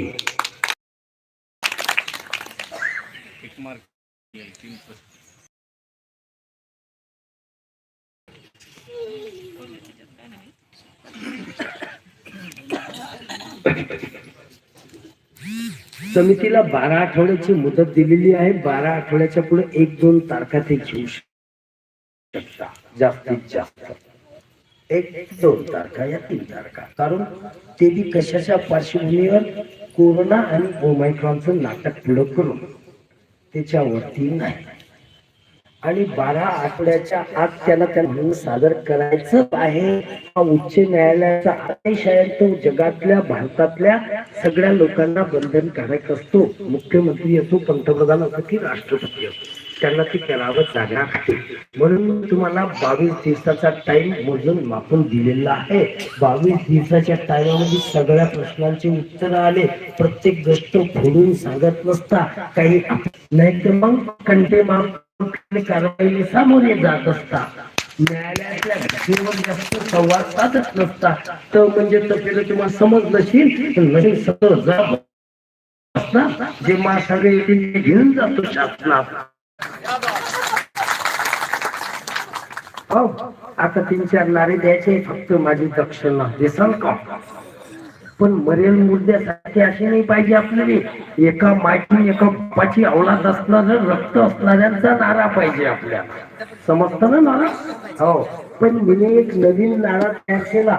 माझं म्हणणं आहे, उद्धव सरकार जे आहे ना, ते पित ते दारू पित ते होश मध्ये नाही ते, असं माझं म्हणणं आहे. का बरं? कारण मंत्रालयामध्ये 2 ट्रक दारूच्या बाटल्या मिळल्या होत्या. जी भारतातली 3 नंबरची पोलीस यंत्रणा आहे मुंबईची. आम्हाला बोलू द्या ना, 1 मिनिट फक्त झाला आमचा. मग 3 नंबरची पोलीस यंत्रणा आहे ती. मग एवढं सगळं असल्याच्या नंतर मंत्रालयामध्ये टाचणी नेता येत नाही. तिथं 2 ट्रक दारूच्या बाटल्या गेल्या कुठून आणि कशा गेल्या, हा प्रश्न पडला मला. म्हणून मग मी 3 नारे तयार केले की मी म्हणेन, उद्धव सरकार तुम्ही काय म्हणायचं, होश में आओ, होश में आओ. मग मी म्हणेन, होश में आके तुम्ही म्हणायचं, बात करो बात करो. मग मी म्हणेन, बात तो तुमको, तुम्ही म्हणायचं, करनी पडेगी करनी पडेगी. मग मी म्हणे, विलीनीकरण तुमको, तुम्ही म्हणे, देना पडेगा देना पडेगा. मग मी म्हणे, नाही देंगे तो, तुम्ही म्हणायचं, छीन के लेंगे छीन के लेंगे. समजलं का? ध्यानात राहतील का? स्टँडर्ड शासनाचे कर्मचारी, अभ्यास पूर्ण व्यक्तिमत्व, एवढं ध्यानात राहील ना? ठीक आहे. बाकीचे नारे तर तुम्हाला पाठ आहे. फक्त एक नारा सांगतो, विलीनीकरण आमच्या हक्काचं नाही, कुणाच्या काकाचं बापाचं काढायचं नाही. आपण संवैधानिक लोक आहोत. आपण संस्कृती धर्म जोपासणारे लोक आहोत. बापचं नाव घ्यायचं नाही. कोणाचा बाप नाही काढायचा. आपला काका बरा आहे ना आपल्यासाठी. त्याला काही राग येत नाही. तुम्ही काही म्हणा, काही काय फरक पडत नाही. ऐकून घेते विचार. ठीक आहे. बाकीचे नारे एकच रत्न रत्न, जय जय जय जय जय भवानी, जय जय जय जय जय शिवाजी. छत्रपती शिवाजी महाराज की, राष्ट्रमाता मा जिजाऊंचा, डॉक्टर बाबासाहेब आंबेडकरांचा, संविधानाला द्यायचे. डबल नारे कोणते? फक्त ह्याचे. इथं नाही जायचं, शासनात जायचं, शासनात जायचं. हाच एक डबल नारा. दुसरा नारा, बँकेची विलीनीकरण आणि मुख्यमंत्र्यांचा नारा देणार आहे. उद्धव सरकारच्या अनुषंगाने जो बी नारा देईल तो दोन. ठीक आहे. सर्वांचे मोबाईल सायलेंट. टेटवा दबा दो मोबाइल का जनाब जरा बहुत बचता. एक शायर तो, जिंदगी दी है तूने तो जीने का हुनर भी देना. जिंदगी दी है तूने तो जीने का हुनर भी देना. पाव बख्शे है तूने तो तोहफिया सफर भी देना. पाव बख्शे तूने तो तोहफिया सफर भी देना. अब जब मैं तो लड़ू तो लड़ा विलीनीकरण का इनकलाब बुलंद भी करना, बुलंद भी करना. चालता बोलता जोडतो आपण. काही शायर कोण नसतं. जे आलं मनात ते टाकलं तोंडातून टाकलं इकडे माहीत म्हणून. असं आपलं गणित राहायचं. पण ते यमक जमक जुळत आहे ते. कारण कॉफ्या करून पास होईल. त्या टायमाला आपल्याला काहीच येत नव्हतं. ठीक आहे. सर्वजण तयार आहात. सर्वात महत्वाची गोष्ट, ज्या ज्या लोकांनी आपला लढा विलिनीकरणाचा अयशस्वी करण्यासाठी आमच्या 4 पिढ्यांच्या टाळूवरचं लोणी खाण्यासाठीची जबाबदार आहे, ज्यांनी आमच्या 74 बांधवांच्या आत्महत्या करण्यासाठी जबाबदार आहे, ज्यांनी माझ्या मायचं कुंकू पुसलं, मा बापाच्या आत्महत्येला जो जबाबदार आहे, त्या सगळ्यांसाठी कबीर महाराजांचा एक दुआ आहे. माझा नाही, कबीर महाराजांचा. काय म्हणता कबीर महाराज?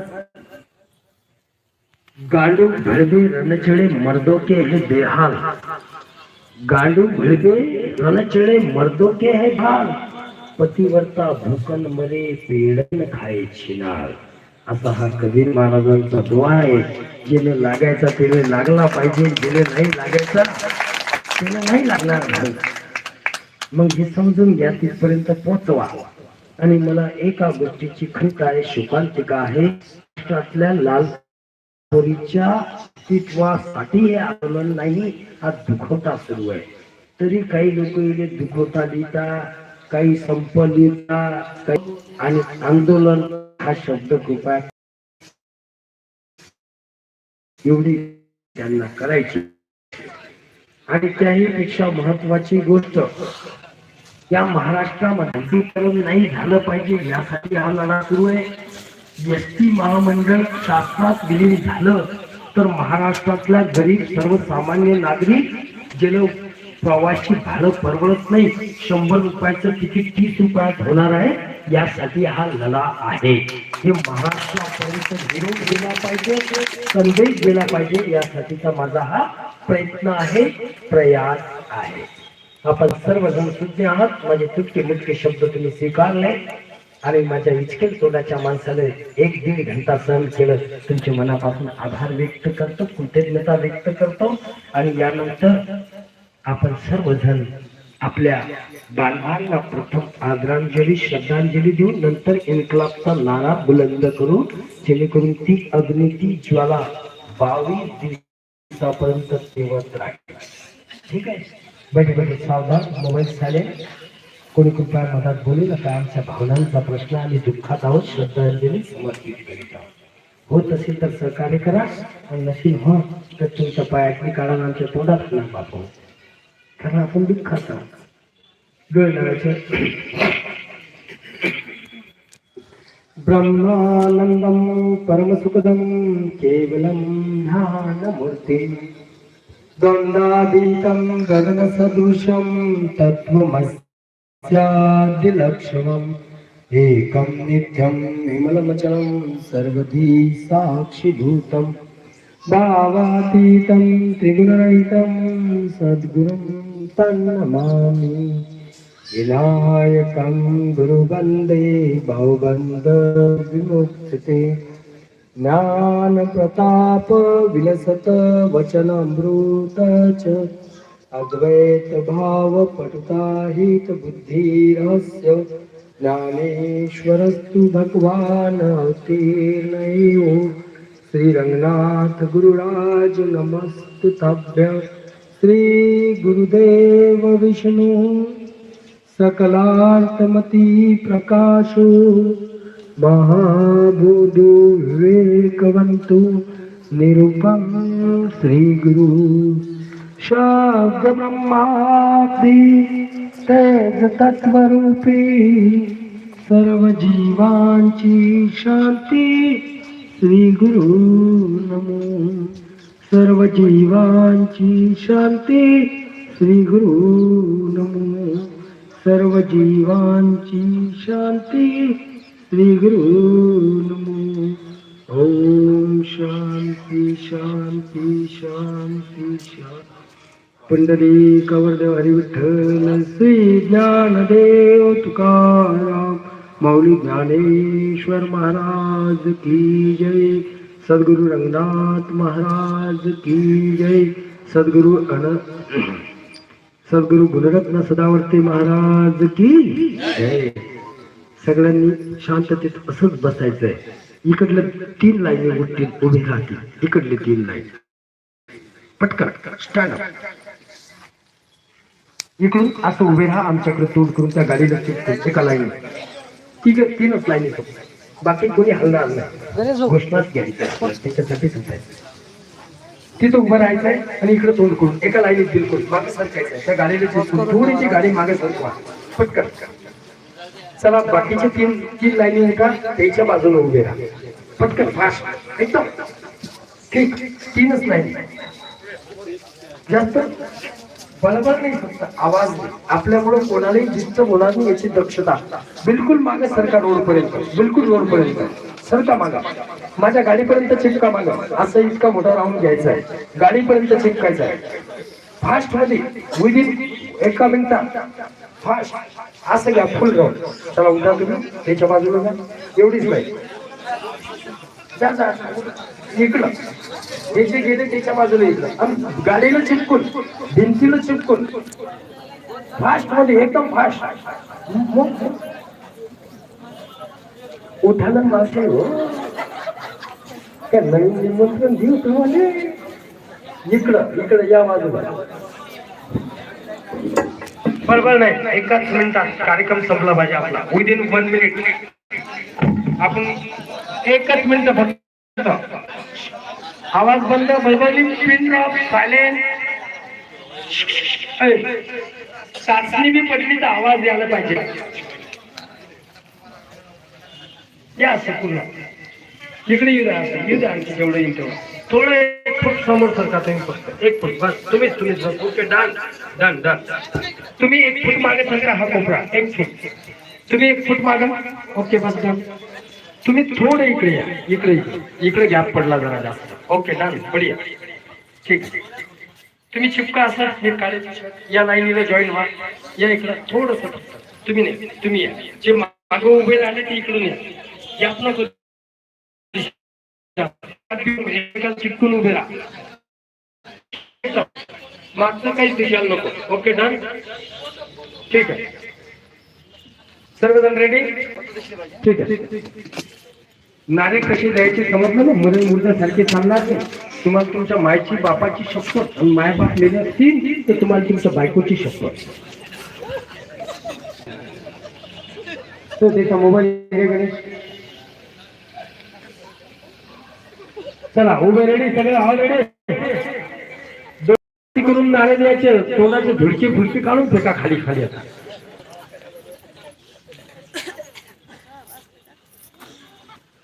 भारत माता की भारत माता की. इथं नाही राहायचं.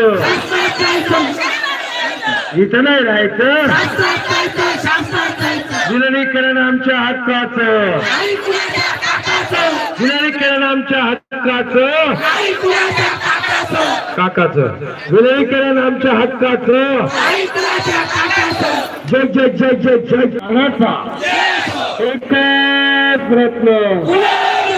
एकच रत्न एकच रत्न एक मराठा गुणरत्न. एक गुणरत्न एक गुणरत्न. आता उद्धव ठाकरेंचा उद्धार करायचं. ठीक आहे. उद्धव सरकार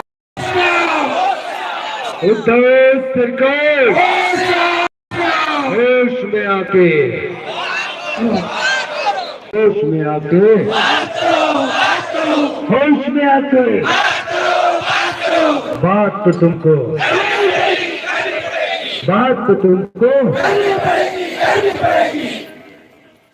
पुढं काय आणखी माहिती आहे.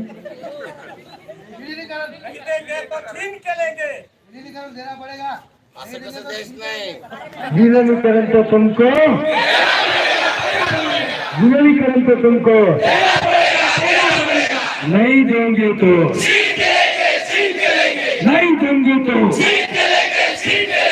उद्धव सरकार होश में आके बात तो तुमको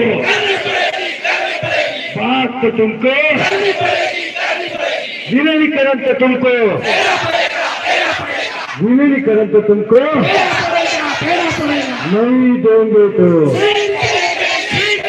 नहीं देंगे तो भारत माता की. इन्कलाब जय जय जय जय जय भवानी छत्रपती शिवाजी महाराज की धन्यवाद. जिथं आहे तिथं उभे राहा, कोणीच हलणार नाही.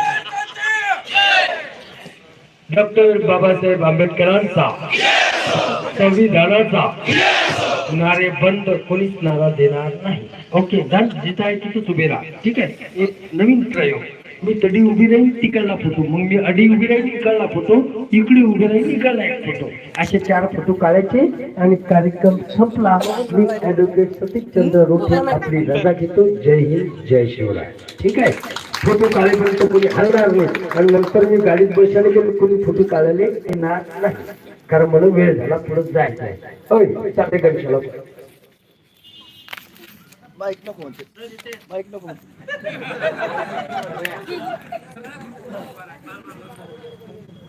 माईक नको म्हणते. हाती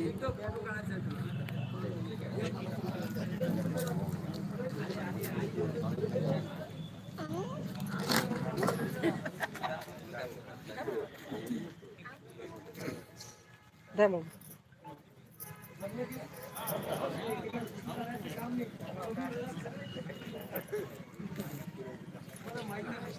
पासवर्ड काढा.